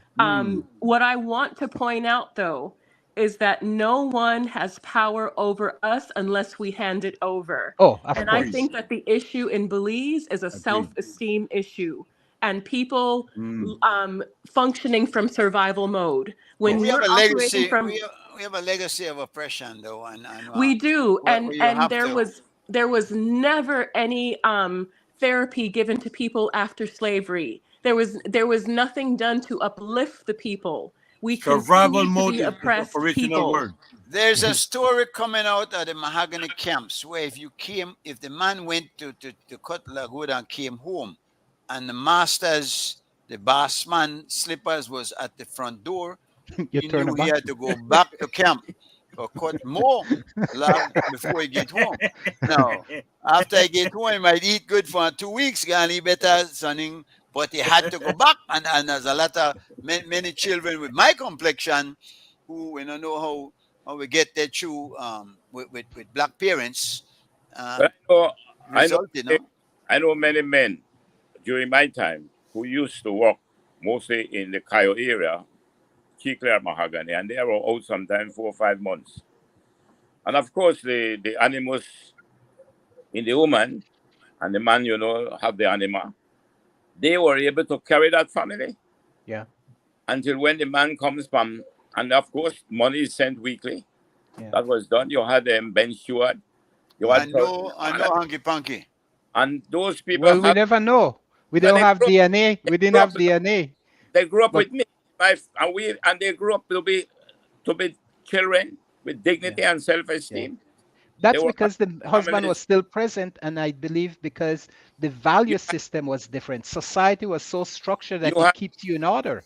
I know of cases where they used to go and work on ship. The men would go 4 or 5 months before they come back to Belize. Mm-hmm. And the families grew up, indeed. And they had children and good children. There are exceptions to the rule, but CY is perfectly correct in saying that the ideal scenario is for two of course, father and mother raising children. And notwithstanding his situation where he has had to raise his girls, but I really don't think that a man does a good job of raising a woman, and a woman does not do a good job of raising a man. I would agree. I agree. I agree with you. You know, because there's certain things you can't teach them because you don't know nothing about that. Yeah. I agree. You can't. A man can't teach a daughter to be a wife. Right. There you go. Correct. But biologically, the man has the animus, and he has an bit of what's animus, Joe? You have to explain that to me. Where men have, men has a bit of female, the feminine part of her, but override. It's not overpowering. And the woman has a bit of the male, So every man got a woman in her. Yes. No, it's true. That's a fact. Somebody give in to that feminine part. Why? I was trying to let him go there. Let's get it now. Let's go with it. When you hear about the mother who fathered you, it is because that part of the woman comes out. And you have been able to father the children. But I agree with you, the ideal situation is to have both. Yes. Yeah, certainly some single parents have raised good children. Yeah, done a great job. I agree. Yeah. On both sides. You can't deny that. And both sides. And somewhere you have perfectly good mother and father, the children is bad. They produce nuts. Yes. Yeah. So, but a child is best in a two-parent. I think we all agree with that. A functional two-parent home. Yeah, I think we all agree with that. Yeah. Look at the statistics right in Belize or anywhere you live. In most cases, the single will be the mother. Mm-hmm. And you'll find that whenever in the cases where the children come to be children of discipline and dignity, it's because of the mother. Now, there was a study again done very recently, and it proves that today in the world, wherever women are, they are more successful as leaders than men are. And it's something that we men have to begin to come concern. Hold up. Where's the evidence of that? Where you get that from? I will send it to you, the research that was done. It was by... I think they are more compassionate. I don't know they are more successful. That could be a narrative too, because they develop narratives to make more people feel one way. They are more compassionate. That itself could lead a man to feel less about himself. Let me begin to show you what is happening in Belize from the last statistics. We were one time calling on gender prejudice, and we were kind and knocking the men. and the women were seen to be the one that you have to show the compassion and the sorrow. You realize what happened to in Belize now? At primary school, the male got the majority. At secondary school, the plurality narrows. And by the time they reach tertiary level, the women are ahead. Yeah. Far more women are graduating now from tertiary level than men. So what are you saying is the reason for that? The reason for it, I believe, is that for some reason now, it looks like men seems to believe that, and the society calls that, a man is more likely to leave primary school and get a job than a woman. Yes. So that's like the music thing. There's a deliberate attempt to steer it in that direction. That's what you're saying? No, I'm not saying it's deliberate. I am saying that the parents felt, indeed, that if you left primary school as the boy, you could get a job. But the girl cannot leave primary school and find a job. So the girl had to go further to get a job. So it's now coming to fruition, which in fact this, as I was saying, was set for a time when it was like that. But right now it's not like that. A woman could get a job as easily as a man. Don't you Not think? as easily. Not as easily without Yeah, but what is a happening? high school. Without a high school. They are calling now that we have to reverse it now, and we have to begin to find ways now how we must help the men to be able to go and A man could find. falling behind. If you have a Generally man in the with a world, high school nobody- diploma and a woman with a high school diploma, and they're both applying for jobs, in particular, a job that requires technical skills, etc., who do you think would have the You advantage? realize today, Mr. Chairman, Probably the woman, that because today the woman you can have a longer attention span than the man. you can have a woman today that is a civil engineer. There was a time when you never think of a woman as being an engineer. Today, women now are taking on into professions that was one time supposed to be outside of their domain. Well, I see, but then you got the other part, because I see with the girl Serena Williams just didn't want to play somebody because she was a I don't know if that transgender, was no? real. I You saw know that. the but real? I I don't saw it know. on social media, but Because there's that I checked aspect of for it it and I too. couldn't find it. I couldn't find it. Are we getting too lenient with that? Are we getting too accommodating of that? Well, people are Shift. entitled to their rights, but Well, there we go with that but rate thing again. no, Because yeah, like I people said, are entitled to that their right rights is, to but be how about whatever what if gender it they call affects themselves. what But I if it don't think affects they. society? What Well, if it affects the whole society? everything affects society. I But think compared to the US, Sorry. Belize has been ahead of its time. And what just came to my mind was our first constitution in 1765. We had two women sign that constitution. And I'm also thinking of my ancestors. I can't think of one woman that just got to sit at home looking pretty. Women are very strong in Belize. They had to work. My grandmother had a mechanic shop. She had a store downstairs from where they lived, and she was also a seamstress. So we come from a history of very strong women, and I don't think we can compare ourselves to the US or other countries. We have been known to break barriers within Belize if you study historical data with women. Yes, I agree. I mean, just to add to what Deidre just said, I mean, look at our current cabinet when it comes to women. We have, other than Honorable Dolores Balderramos being the female minister in cabinet, but look at all the women CEOs under our ministers. I think this is the first cabinet where there's so many women as CEOs of each of these ministries. So I think in general, if we're looking at Belize in itself, Belize is if you look at it in a Central American standing or Caribbean standing, we have pretty good numbers when it comes to successful women in leadership roles. Yeah, I think Belize is know. very progressive in terms. Recently, it has become very progressive in terms of accepting women. We had a woman, a mayor.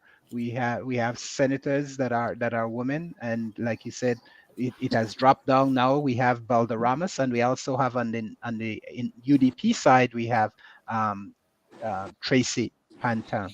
Well, we're not doing bad as far as ethnicity is concerned. Also, we have a governor general that's a Mayan, and we have a number And she's of also Garifuna a people. woman. Yeah. Who?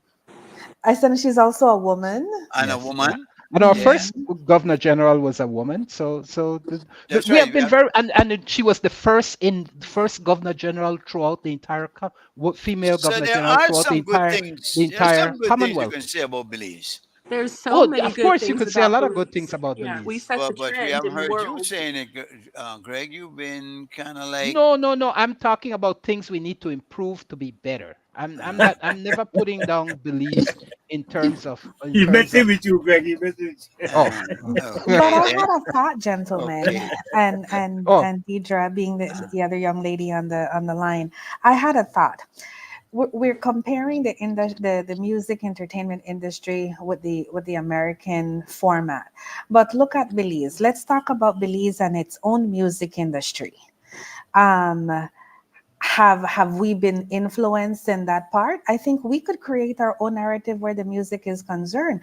And I'll be very honest with you, and I'm not ashamed to say it.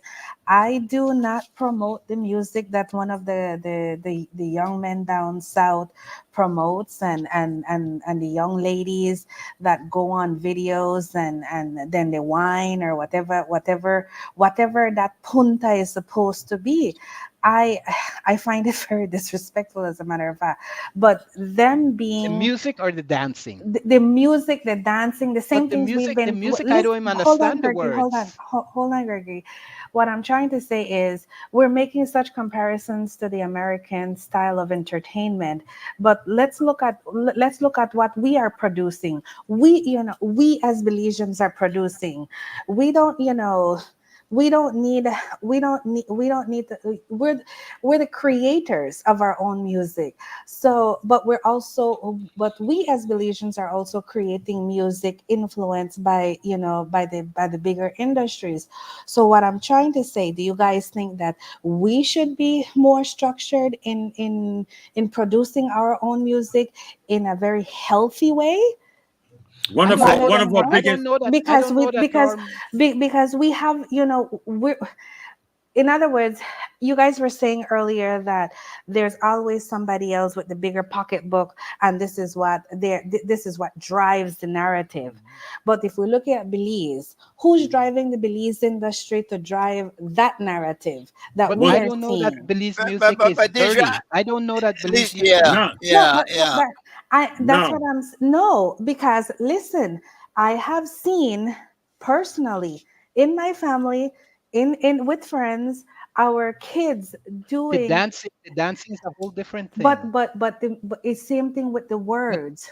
yeah, no, That's what I'm understand. saying. Everybody I So, see on all the women I see currently on Facebook, the only thing they're doing is shaking their butt, Gyrating. twerking, Was twerking, was twerking, was Lord twerking. Raven frowned upon when he was singing some of his lyrics when he first Yeah, came yeah, out? and of course, there's always a bit of ranchiness and like Yeah. suggestive ideas, Melody like Swingers Mr. have Coe is two saying. Monkey to play by one Motagan, which was a big song. But Why, what was Yeah, why, that Bush thing? Kuno? Why you get Yeah, on right yeah. I now? yeah. mean, Big there's a on that couple of your things. Kuno. The couple of Or songs I releasing. want the girl give me the ring ting ting or whatever. But Yeah, I mean, see, there's but a couple of songs that we've been I'm, the Metro for one that's what I'm, I time. was I'm with you trying on to this, Greg. I say. don't think our music is that bad, Lisa. No, I our really No, music is don't. I'm not. not Our saying it's music bad. is not. No, no, And that's we've what had some it's good not. I'm punta not songs saying that come out. it's bad, but I'm not saying it's bad. I am saying, don't you think that the writing also is influential to our own children? But you're Yes, suggesting yes, it's bad yes, then if yes. you want But it to be. yes, yes. Is it But if bad you if look you at want? how much of our music is actually influencing or young people, it's minuscule. But it doesn't mean we don't need to fix it, and we need to be purposeful Because there are about some Punta Rack, challenging it. there's some Punta Rack and some Punta Rack artists that's kind of weird with it too. I agree with Lisa on that point because there are some Punta Rack artists that I'm looking at that's like it's not really it's like on the edge. It's like and Yeah. then But the even the thing is, artists themselves have Clinton, been I don't getting even into some of the understand what they're younger girls. saying when they're singing in their Garigunu Yeah, but language. you can't generalize to either, right? So No, we're I say hoping some, I say some, I say all we some. have to do is draw the best of it, Yes, and correct.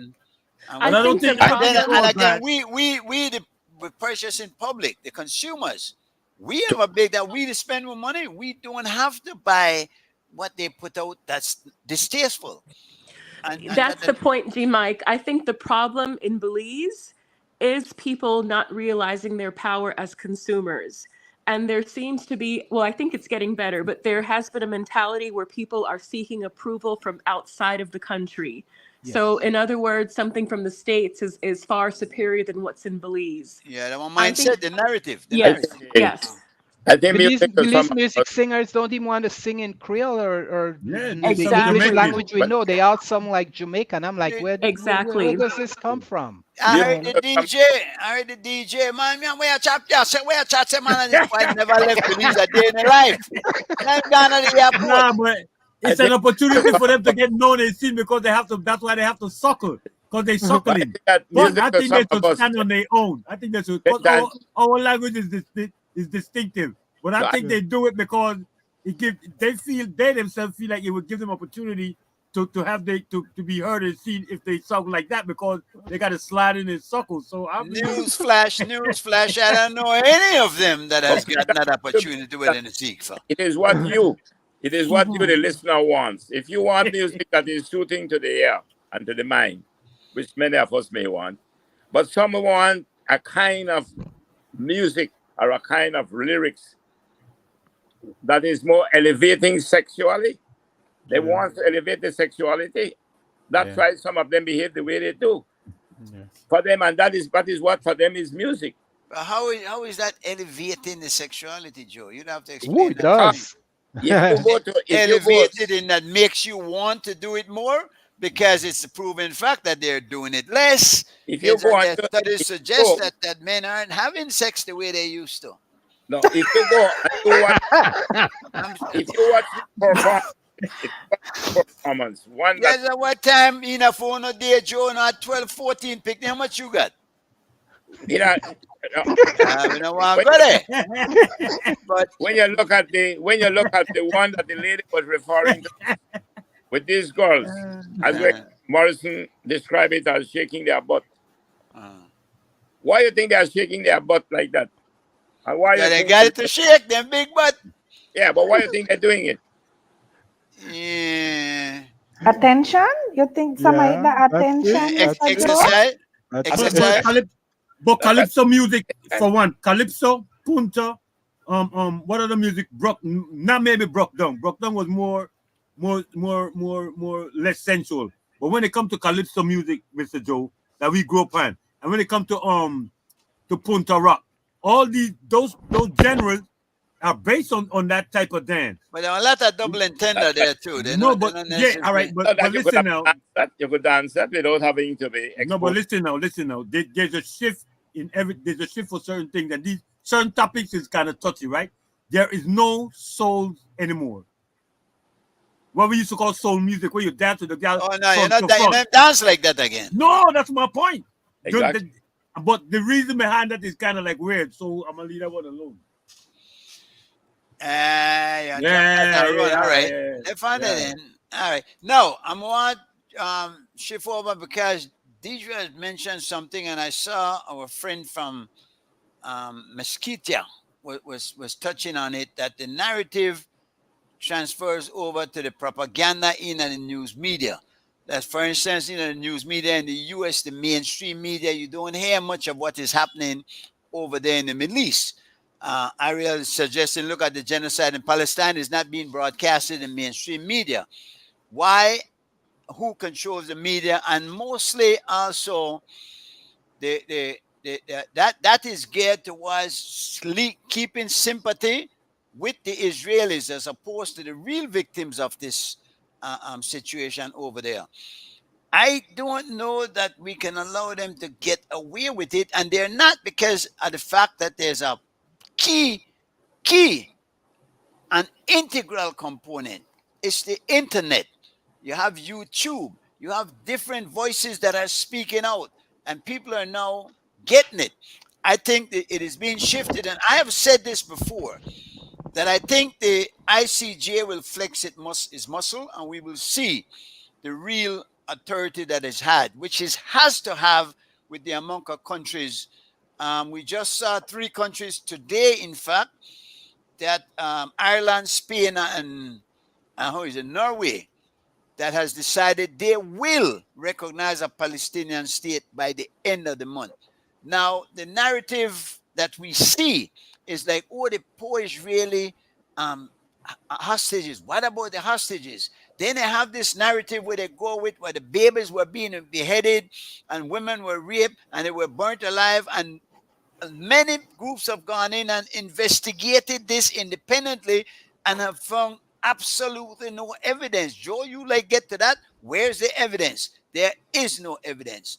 Now the narrative, when are we gonna start demanding that we get real news as opposed to this? And it goes right back to the music thing. We have to demand that we get the kind of lyrics that will uplift society and not continue with the same old, which is destructive and not helping anybody.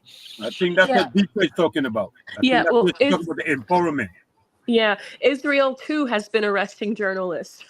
And I Yeah. want to point out, since we're on a show, for listeners, always do your due diligence and research. The whole Exactly. movement with Zionism started in 1897 by a man named Theodore Hertz, and he was an atheist. There are many Christians, because of the word Israel, that thinks they have to support Israel. Exactly. He was promoting European who identified as Jewish to relocate to the area of Palestine. Many of these European who identified as Jewish, they genetically do not have any Jewish or ancient ties to the area. But they don't even look Middle Eastern. Let's be No, they're real. European. They're mostly Jew. are They're Eu- German. mostly are They're German European. and European. In Yes. fact, Deidre, the Bible in Revelation chapter 2:9 says specifically, I am aware of those who that say they are Jews and are not. They are of the synagogue of the devil. The word for word, look it up, do your research, you right. This is the King James Version that they holds up to us. Yes, now they just signed a bill in the U.S. Supreme Court that there are certain terms that are anti-Semitic, which is one of those terms that free Palestine. The next, from the river to the sea, they're saying is, and now, and they're, but it's not anti-Semitic, it's anti-Israeli, because you can be anti-genocide without being anti-Semitic. Yeah. I don't see where one has to be the other. So that it's the narrative again, the propaganda, the stories that are put out and that's directed by those who want us to think a certain way. And at the end of the day, it is self-depreciating. It's hurtful to our own people. A black person yesterday said to me when they heard that the Israeli, that the Iranian president went down, she said, "Yes, didn't I tell you? Israel is God's chosen people." And I'm like, really? You just came out of slavery, lady. You just came from the same type of oppression and depression, the same kind of system, oppression. Are you really going to tell me that this is what you support because hopefully it'll get you into heaven? Yeah. I don't think People so. have a warped sense of what heaven is and what the reality of living and the injustice of what's going on with these type of policies. But you know, as you look at as I look at the creation of the United States and I look at the creation of Israel, I see why the nations are good buddies. And someone also described it that, you know, in the U.S. interest of protecting Israel is protecting its own interest, because all of its control apparatus to maintain oil flow and stuff is secured within Israel at any point that it could make the defense it needs for those systems to continue as it is. So Well, that plays. Go ahead, Joe. Hasn't the International Criminal Court, I think they have declared the arrest, a warrant arrest Yeah. of Israel, and Yes, they, the prime minister and the And head of the there- Hamas. there are some European countries that have supported it and believe that they should, but then there are some against it, like the UK and the US. The United Yes. States has taken a position that they will not uphold it. Well, see, Yeah. these are colonizers to Yeah, start yeah. with, you know. Exactly. That's why I said there's a history Yeah. of colonizing when you we- look at these when countries. you look at the that- American Indians, the But Native then it's Americans. But gentlemen, a double standard the US is playing. When the Yes. same international court, the International Criminal Court, also issued a warrant for the arrest of Putin, the United States upheld it. They Yeah. applauded. Yeah, they Yeah. applauded. Right. And And yeah. they supported it. But when it is now against the leader of Israel, they're against it. But Yeah. what I found funny That's too is really that a while double standard. I found funny that while they issued the warrants or asked for the warrants for those two Israeli, they also demanded the arrest of 3 leaders of Hamas. So they Yes. didn't want to make it seem as all right. We just Oh went after no. the two on how Trump put it, they're good people on both sides. Basically the same kind of situation. Bad people on both sides here.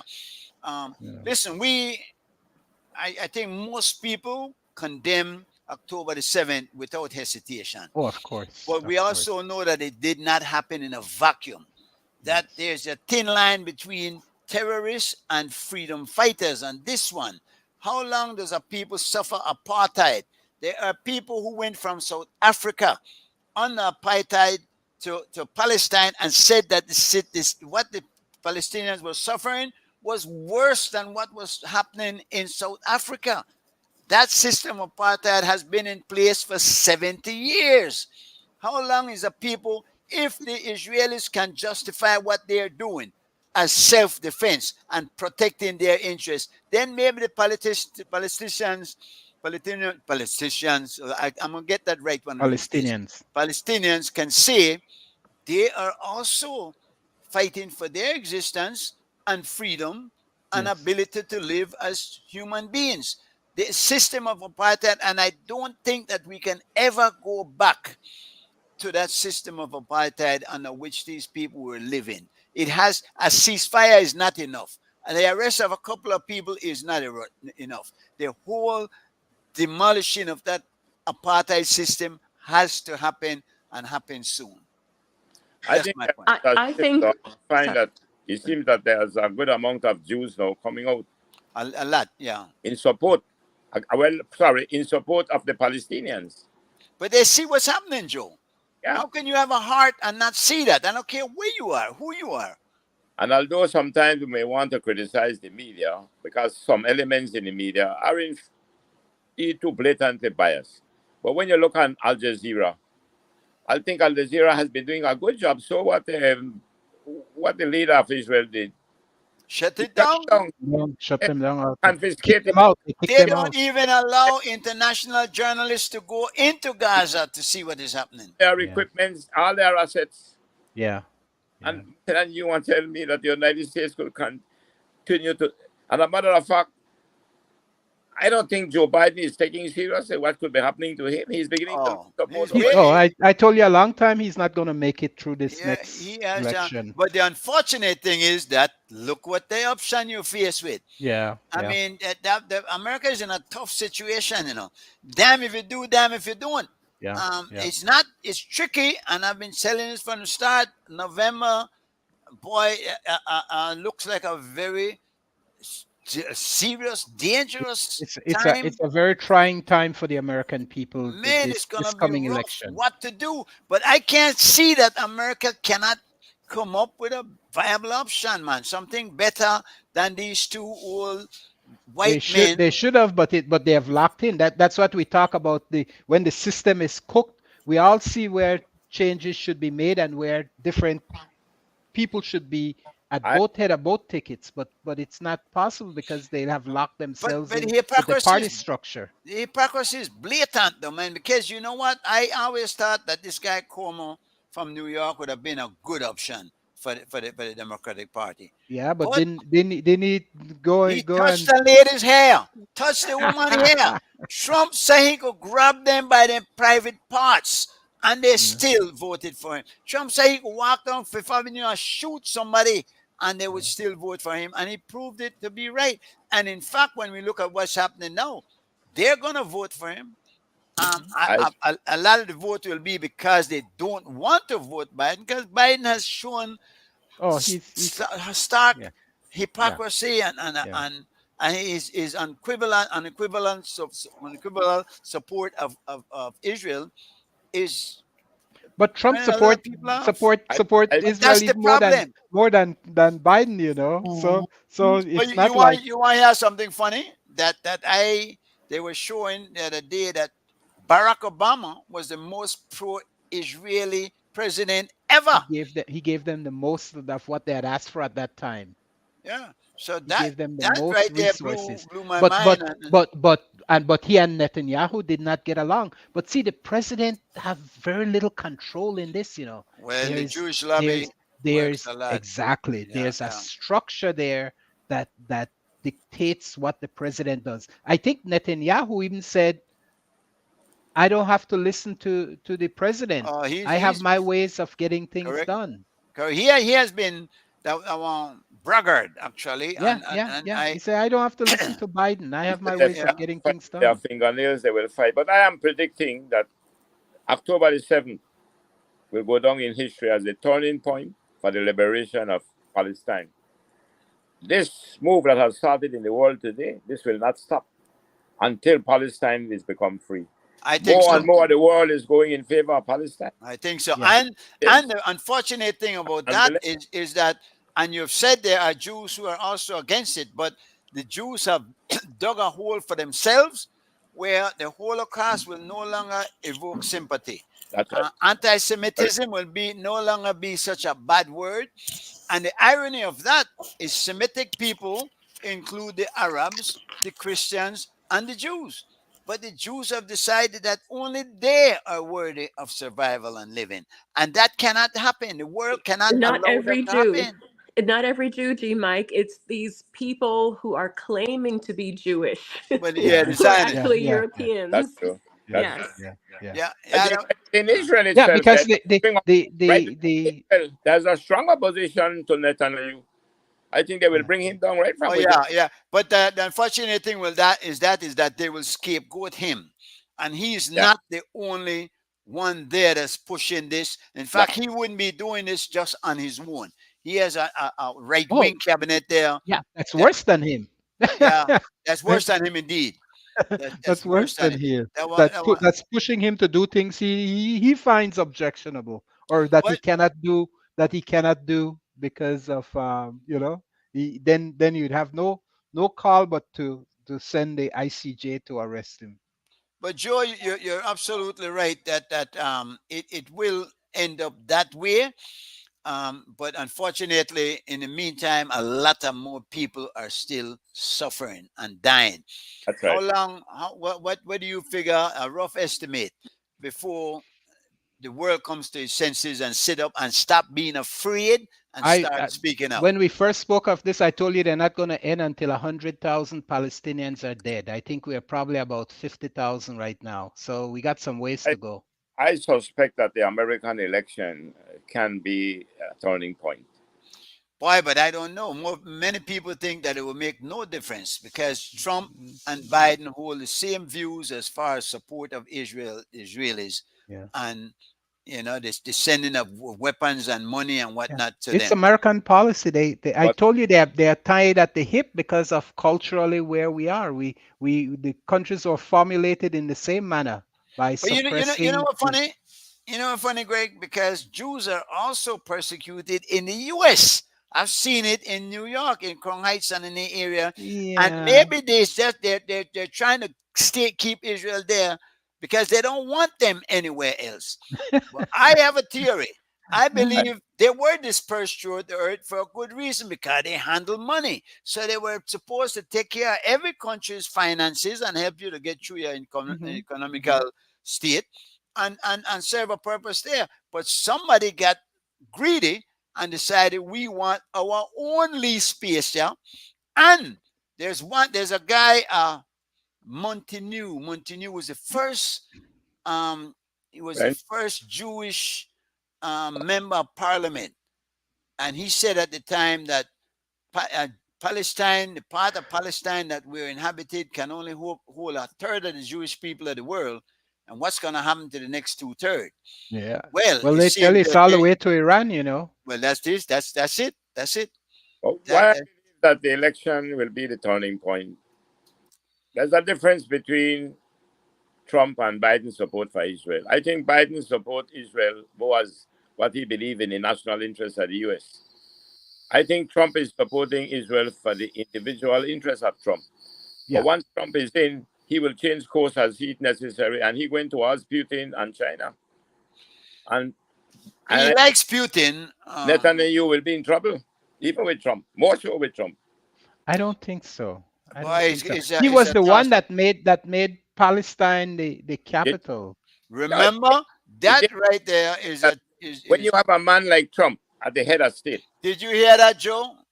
Yeah, he declared Jerusalem. He was the one who encouraged them with Jerusalem. And put the embassy there, yeah. When they put the embassy. Yeah. But I'm saying that you're not dealing with Trump as a man who will look at his individual interests. So his policy will not be stable. He is going where he thinks that he can better survive. Joe, his policy, his personal interest includes staying alive. And the Jewish lobby, they're not nothing for play with. The Jews are nothing to play with. They have assassinated a number of people throughout the world. And that is why many people are afraid. But they can't kill everybody. Well, they certainly got the Iranian. They certainly got the Iranian president. Well, you think? What do you think? Yeah, good question. What do you think? Do you think his plane just fell out the sky? So did our helicopter. So did the plane of the guy that opposed Putin and was marching against. Well, him. that one there. Yeah, but this is the same. This is the same thing. Yeah, you know that one tough thing. I would hope that there were bad weather conditions, maybe, but it's hard to. They're not claiming it, and they're still breaking. They're not claiming it. They can't claim it. I think. Do you believe it was the Mossad that created that weather? but no, maybe they use the weather as cover. That's a possibility. So I don't know. I think somewhere down the line we will find out. We will find out. Truth crushed to the earth rises.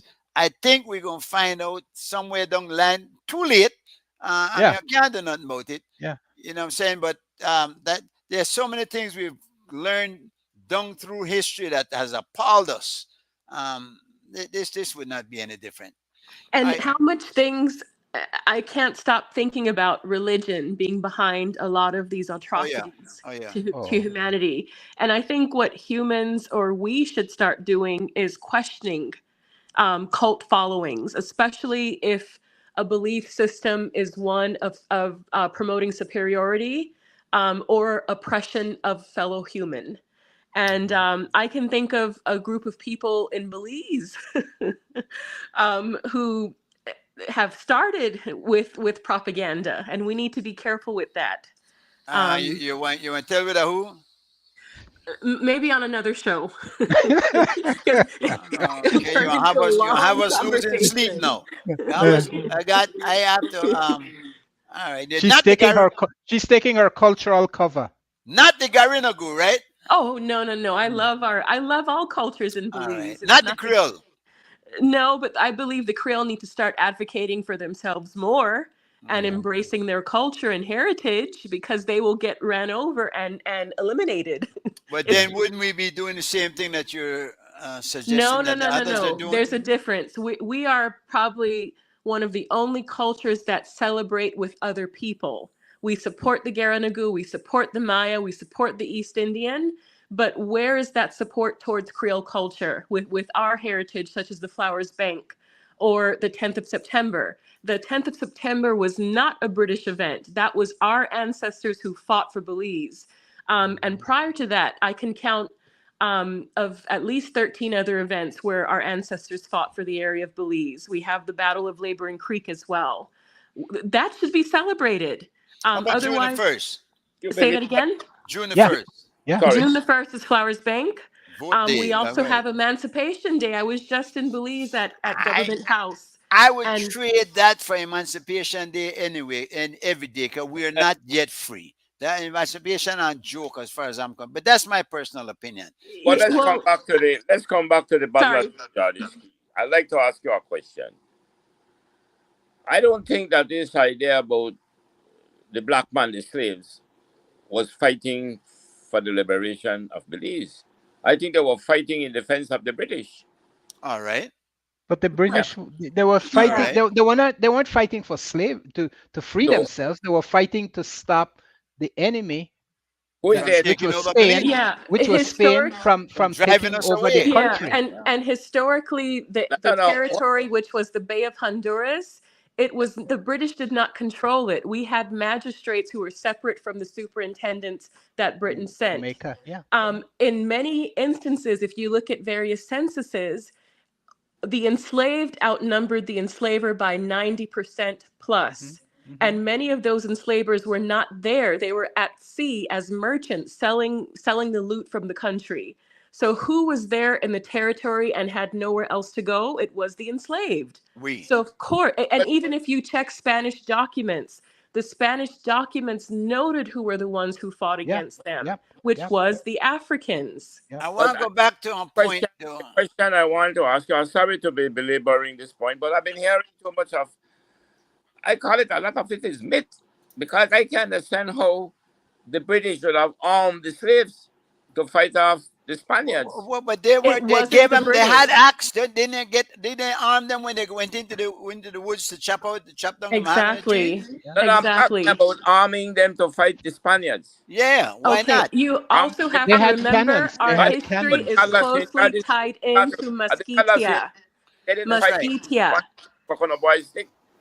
No, our but- history is That's closely the linked to that's the myth. Mesquitia. And yeah. Mesquitia, I the can't kingdom believe, was though. never conquered by the Spanish. Joe, that's In such a 1508, the Spanish came into the Bay of Honduras and met the Mesquitu.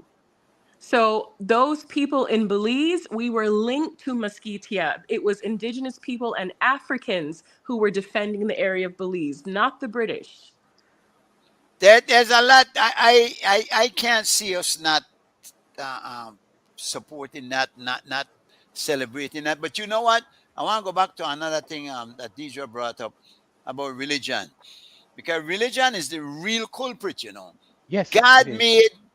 made male and female. Even if in a one God became man or whatever, but it was male and female. There's always been that dichotomy. There's good and bad, good and evil, if you will. But religion came in. There was never. It wasn't black and white either. So, but when religion came in, and you had Jews and Gentiles after that, God didn't make Jews and Gentiles. Jews and Gentiles came about as religious practices. Male and female is the only division we have, and good and evil. Apart from that, everything else is man-made, and that's my personal opinion. Somebody might have Including a different God. view. Including God, what? What was your last word? 2 words. No, you'd have to remind me. Man-made. Man-made. And you think man made God? Of course. Come on, man. How? And so who made man then? Because Evolved. man, they had to come from somewhere. Something had to come from. He There had to evolved. be But something first. I do tell you that I do believe that there's a creator, and I don't know what that means in total. But you're saying a man. Man is a creator. No, I said man created God. Well, what else is there left to create? That's it. That's everything. I don't. That requires a little more thought and discussion. And I know that we certainly don't have the time here for I that think tonight. Dr. Curry is trying to say that God is just a figment of man's imagination. That's it. And you're agreeing with him. No, I don't. Oh. He's a Catholic boy. But he's not. Not because I don't believe in God because I'm a Roman Catholic. I believe in God because Roman Catholics believe in God. No. I believe in God because of nature.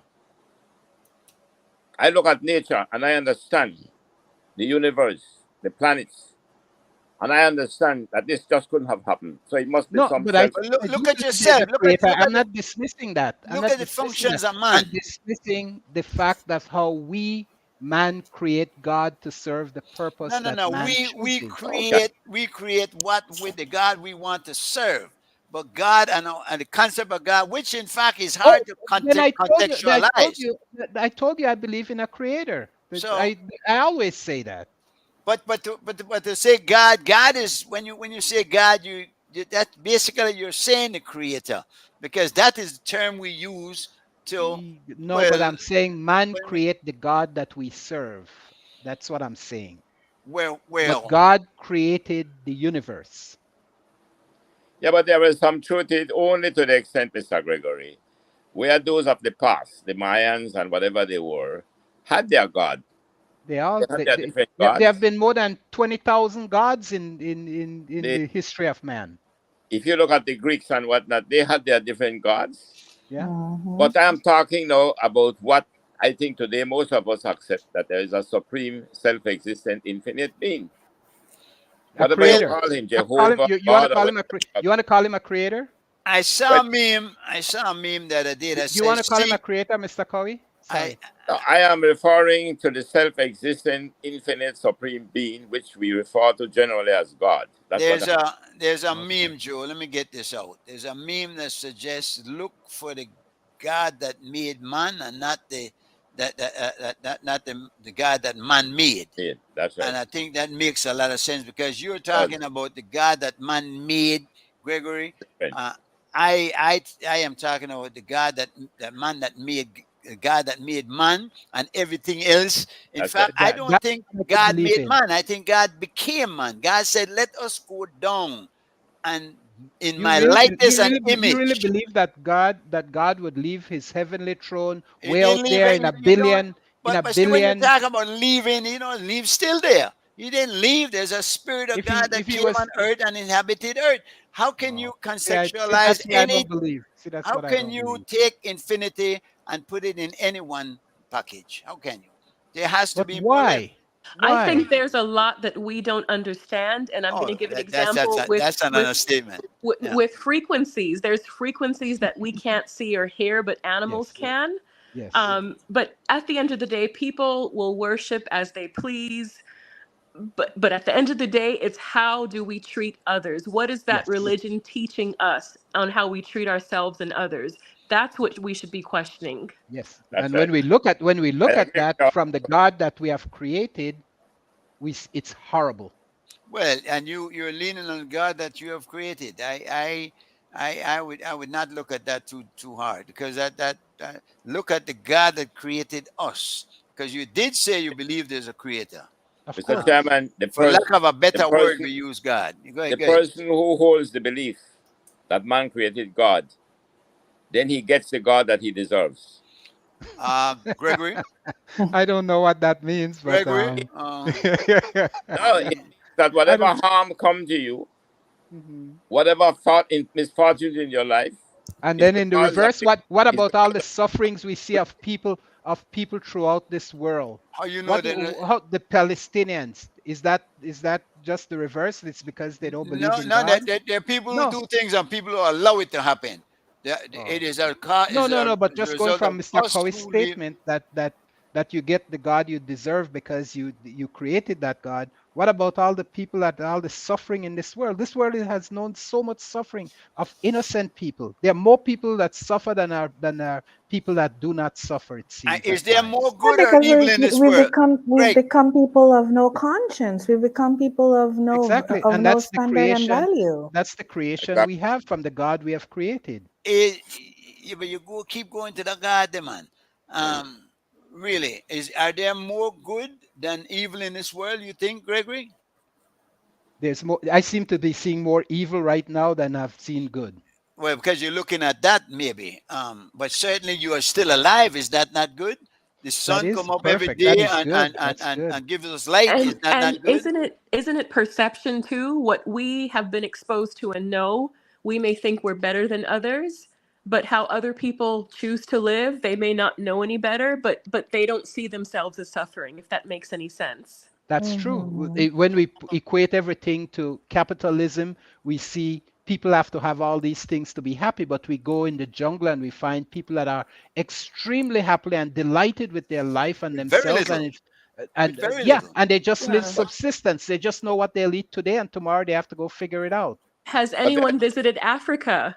Those are some of the most happiest people with no shoes, no clothes, Yeah, but they're that's what happy. I've been told. Yeah, they That's what find it. Yeah, my sister went, sorry. and she says she went to like 4 or 5 states, countries in Africa, and she says, Gregory, you know what? I'm really surprised that people in Africa are happy. There's just a glow and a delight with the young people when you meet them. Well, the reason we aren't the guy that bring me up on slave ship and treat us so bad, man. You can't think we are happy like that. We I been. I have a poem about that. We went through hell, you know them, and they throw people overboard. Yeah. Because why, look at them. You know them, and they hang people from a tree. Why the hell? Man to man is so unjust. Exactly. And I hold the belief, gentlemen, that what sometimes some of us believe is happiness is not happiness, it's pleasure. Oh. I think that those of us who become so materialistic, those of us who put material things ahead of other human beings, gets pleasure. Hedonism. But pleasure is not happiness. Happiness to me is something that is endurable, sustainable, and long-lasting. Pleasure is like that toy you get for Christmas, and a month or two after you want another one. That's your pleasure. But that's not happiness, my brother. So give me an example of happiness then. I think happiness is when you're in deep communion with your other brothers and sisters. And love so you can't live alone and be happy? If you are living alone and you are happy, then it's a lonely happiness, which is I like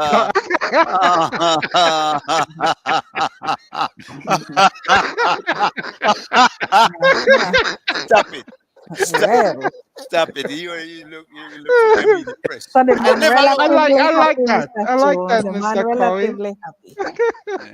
So it's a lonely happiness. How can you qualify happiness? Chairman, if you are living alone and happy, that's selfishness. You should share You need to share it, right? You need to share it, yeah. I'm not going there. We don't have enough time. But seriously, Joe, what we want to do is you can try to catch it tonight, man. I'm going to show you a little skill to say when I get back to this. We cannot disregard the black man's contribution, the Belize's contribution to black history. In 1798, there was 3 black men with means that voted to stand and fight to death if necessary. September 10th, 1978 should be Belize's independence based on the Versailles Treaty. Flowers Bank Day celebration should be a great celebration annually. And he said the bank, I don't know if you mean at the bank, I think throughout the country. I think that the day when we chose fight over flight, even if we didn't have to fight, even if there was no big, the fact that there's documented history that there was a vote. There was sufficient of a fight, If you look at many of the battles that have happened in history, and even in the United States Civil War against England, some of those battles lasted 20 minutes. Can I ask victory was declared. Sorry to interrupt you. How many men or women died in that battle? See, Which one? How do we know? We don't know that.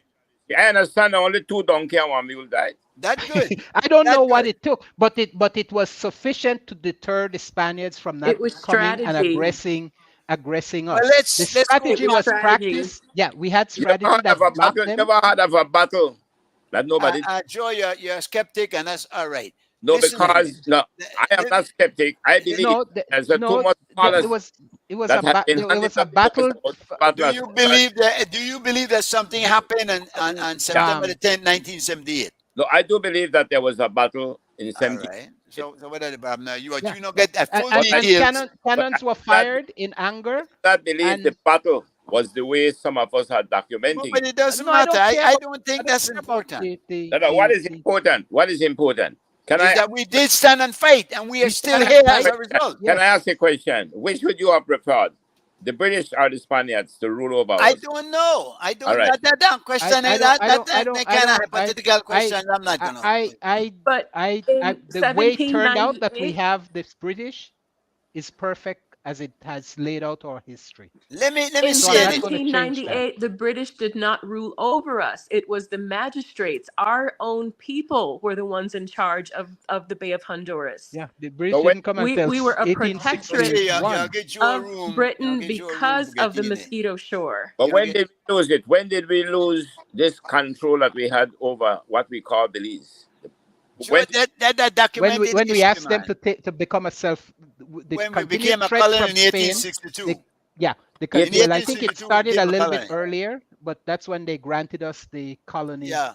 So status. listen. Let me get this out because we're running who out was of granted time. colony? If we let's go Huh? back, Joe. Who Hold was on, granted Joe, colony? because Who listen. what? Let me Well, let me just hear that point No, because because you this said attack all day, man. Can you know just answer a quick question?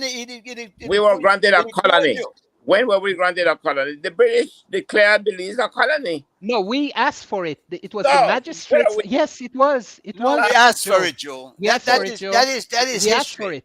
We We asked for wanted it. to We become a wanted the colony. protection We Yes. against asked for Spain. it, and the Yucatec Maya also asked to be But wait, annexed into British territory, and I Britain mean, declined it. the slaves asked for a colony and they gave us. Yes, The inhabitants of the not inhabitants. just the slaves, the inhabitants. Yes, the Which inhabitants. including also Slave the owners. people from Mesquite and all the areas around us that were making That's Belize correct. their home. You tell me all of these history books that is written are It wrong. is wrong if you've been reading the wrong one because that's Well, in the no, I have history. read many history books on this. Narrative. That is true. That is true. Deidre, send him. You Send him have the, to go send to him the the stuff. primary sources. Our history has never been written correctly. Listen, I have a book coming out in the near future which will cite these primary sources. especially we old Creole, we believe a lot of things when we shouldn't believe. But let me say something I've been trying to say for the longest. Can we come back to the concept of God that we were talking about? You know, I had a Guatemalan fellow that worked for me one time when I was building my house in the front. And he said to me, he was a part of the Guatemalan army in 1976. They were ready to invade, with the help of Salvador. They were on the border. What happened was a massive earthquake in Guatemala City. Everyone, they fell into disarray. Everybody run, they gone. There was no way they could have continued with that invasion. If we're going to talk about God blessing Belize, we can talk about that is possible. That at that point in 1798, that we got divine intervention. There was help for us that we were. I understand that the Spaniards caught dysentery, and they had shittings the whole time. What else happened? The weather conditions. The enslaved were in small patoons or dories, and they were in close proximity to the Spanish vessels. So the Spanish could not fire efficiently, and that's from the Spanish records. There are a lot of things that happen that confirms it. We're also protected by the reef, which was not an advantage for the Spanish. Because I understand that they what happened, the Spanish had set some buoy. Sent some people ahead to set buoys so they knew where to run, and the slaves went out and moved the buoys, or the inhabitants. Let me say that, because you don't think that the slaves would have done it. But you can't underestimate the involvement of the slaves. Another thing, G. Mike, is Superintendent Thomas Barrow was sent over from Jamaica, and he enforced martial law and essentially enlisted the enslaved. So their masters during this period had no control over the enslaved. The enslaved had to train in militias. And we have the names of these enslaved and other freedmen who served in the militia for the Bay of Honduras. Fighting side by side. Can you all do something for me? And I'm very serious about it. Could you give me a reference to the historians or the books that you're referring to that these things were written in? I have a book coming out, but I'll include a link from members of Nietzsche who invited the Spanish from the University of Quintana Roo, who gave a presentation a few years ago. And they're reading off the Spanish account of what happened during the Battle of St. George's Key, which is mind-blowing. I think I read the one on the diplomatic history of British Honduras, written by Humphreys, which is one of the books before the United Nations. Sorry, before the International Court of Justice that Belize is using. And I think you should read that book because it's very well researched, well supported. I don't know if you're familiar with it, the diplomatic history of British Honduras. Yes. Then, Sorry. yeah, that was written by Humphreys. The guy Humphreys, very well. I think he was quite a noted historian. Is he a So black man what other or books? a black man or a white man? The books that were written. You had this guy Fairweather. Joe, who is he? Humphreys is black or white? He's a white man. White man. Okay. was- Well, yeah. until the lions learn to write, Okay. until the lions learn to write, history will You're always right. favor the hunter. The problem with our history is once Britain took control, the narrative The became narrative. It's a them narrative. being the heroes of our history, They're which not is gonna. disgusting. We were talking earlier about the music industry where they're trying to degrade the worth of the black man. Don't you think that there's somebody to write my history of that and put it in a way that glorified them Yeah, but what and I'm asking lessen from- our importance? Yeah, but what I was asking for, Mr. Chairman, and I haven't gotten an answer. I give her the one I read. I can give her the one that was done by Assad Schumann. She's gonna send you the link. She's gonna But send what you. I'm I'll send asking you the now link. is to give me reference to the books, the history books that you all have read. I'm not For suggesting 19 years, I've been traveling the world to archives departments seeking primary sources. I don't want to read someone's opinion. I've read enough lies. I need to see the primary sources of what happened. And my But- book coming out will be citing these primary sources. so you will Just be, wait for that and your make book sure you will get one. be your book will be the first of its kind. I don't think I'm the first. We've Okay. had other outspoken people. Dr. Abigail McKay is one of my heroes. She knows our history. And what is the book she wrote? I don't think she wrote a book, but she was a professor at the University of Belize. And did she document anything on the or She was a part of the Belize History Association, who they were sharing primary sources online for a while. So I will tag you into their research in addition to them hosting the professors from the University of Quintana Roo. But Joe, let me ask you an important question because I see your line of questioning. Is it to learn more or to try to discredit the story that's being told here? no, what I want to do is to read all that is available. Okay. And then, of course, I will do my research to try to determine the credibility of the author. Okay. Because I And- think, But you think Humphreys is a credible author? well, from what I have heard and what I have researched, I think he's credible. He is used before the International Court of Justice for us. I think we give it a lot of credit. But there are others, not only that, I think there's a list of them documents that Assad Schumann had prepared. But but having read all of those, you are still doubt that anything transpired to what? No. I don't think anybody have said that there was not a battle. But the battle is not as some make it out to believe. And you are quite right. The British made it believe that they were the heroes. And that they, in fact, encouraged the slaves to fight with them with the promise that they will be rewarded. When in fact they never were. So I'm not suggesting for one Not a part of the story, but listen to me. I am never for one moment saying that what the British wrote, because I read what the British wrote too. But we do agree, and historians have come to refute what the British was writing, that they were not true. Some of it was true. Something that the British Some wrote of it that's was- disturbing is when they had the opportunity to name who the heroes were in the Battle of St. George's Key, and they disclosed that whose names need not be mentioned. So why would they write that? And that infuriated me to no more. Right at our Belize Record and Archives office, there are documents listing the men who served in the militias, listing the men who signed to defend Belize, and also listing the members of the West Indian Regiment who came to Jamaica and Barbados to help defend the settlement, we're who gonna were have to- prior we're enslaved We're men. gonna have to wait for the next show, but let me end with this because it was Napoleon, I believe, that said, "History is a set of lies agreed upon." So we have to be careful, and we have to do a lot of research and compare them with different things. Let us continue this some other time. It's been a wonderful show. I want to thank you guys again for joining us. All the listeners out there, stay tuned. Remember, we're back on next week, Wednesday, same time, same place.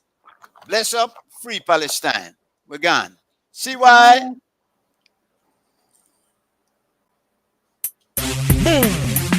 Fire! Military! with the God in the head. Not only destination, but the journey. Smoke, that's the group on a journey. My alright, don't make me again. Well, my days was numbered and dark when the ship from Africa disembarked. I jump overboard, swam with the shark, then dog them bite much worse than them bark. My days was numbered and dark when the ship from Africa disembarked. I jump overboard, swam with the shark, then dog them bite much worse than them bark. They tried to commit me to slavery, use me as human machinery. They did not expect such bravery. Grow me dreadlocks, they think me crazy. My grandmother, her name is Daisy. Say young man, no make nothing faze me. Smoke me Buddha, watch me eye hazy. Me no rookie Yankee dollar, they think we lazy. My days was numbered and dark when the ship from Africa disembarked. I jump overboard, swam with the shark, then dog they bite much worse than them bark. My days was numbered and dark when the ship from Africa disembarked. I jump overboard, swam with the shark, then dog them bite much worse than them bark. Have me standing in a welfare line, cause I am black, feel me no mankind. Move the chains from my feet, put it wrong me mind, cheating me like I committed a crime. But I know it was only a matter of time before I get paid in full for my rhyme. Even though it was a tedious climb, I held on to mine like a grape to a vine. My days was numbered and dark when the ship from Africa disembarked. I jump overboard, swam with the shark, then dog they bite much worse than them bark. My days was numbered and dark when the ship from Africa disembarked. I jump overboard, swam with the shark, then dog them bite much worse than them bark.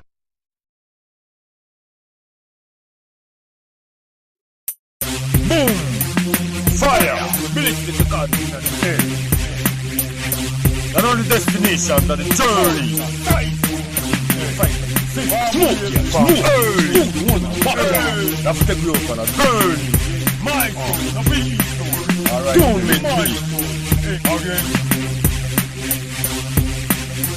Well, my days was numbered and dark when the ship from Africa disembarked. I jump overboard, swam with the shark, then dog them bite much worse than them bark. My days was numbered and dark when the ship from Africa disembarked. I jump overboard, swam with the shark, then dog them bite much worse than them bark. They tried to commit me to slavery, use me as human machinery. They did not expect such bravery. Grow me dreadlocks, they think me crazy. My grandmother, her name is Daisy. Say young man, no make nothing faze me. Smoke me Buddha, watch me eye hazy. Me no rookie Yankee dollar, they think we lazy. My days was numbered and dark when the ship from Africa disembarked. I jump overboard, swam with the shark, then dog they bite much worse than them bark. My days was numbered and dark when the ship from Africa disembarked. I jump overboard, swam with the shark, then dog them bite much worse than them bark.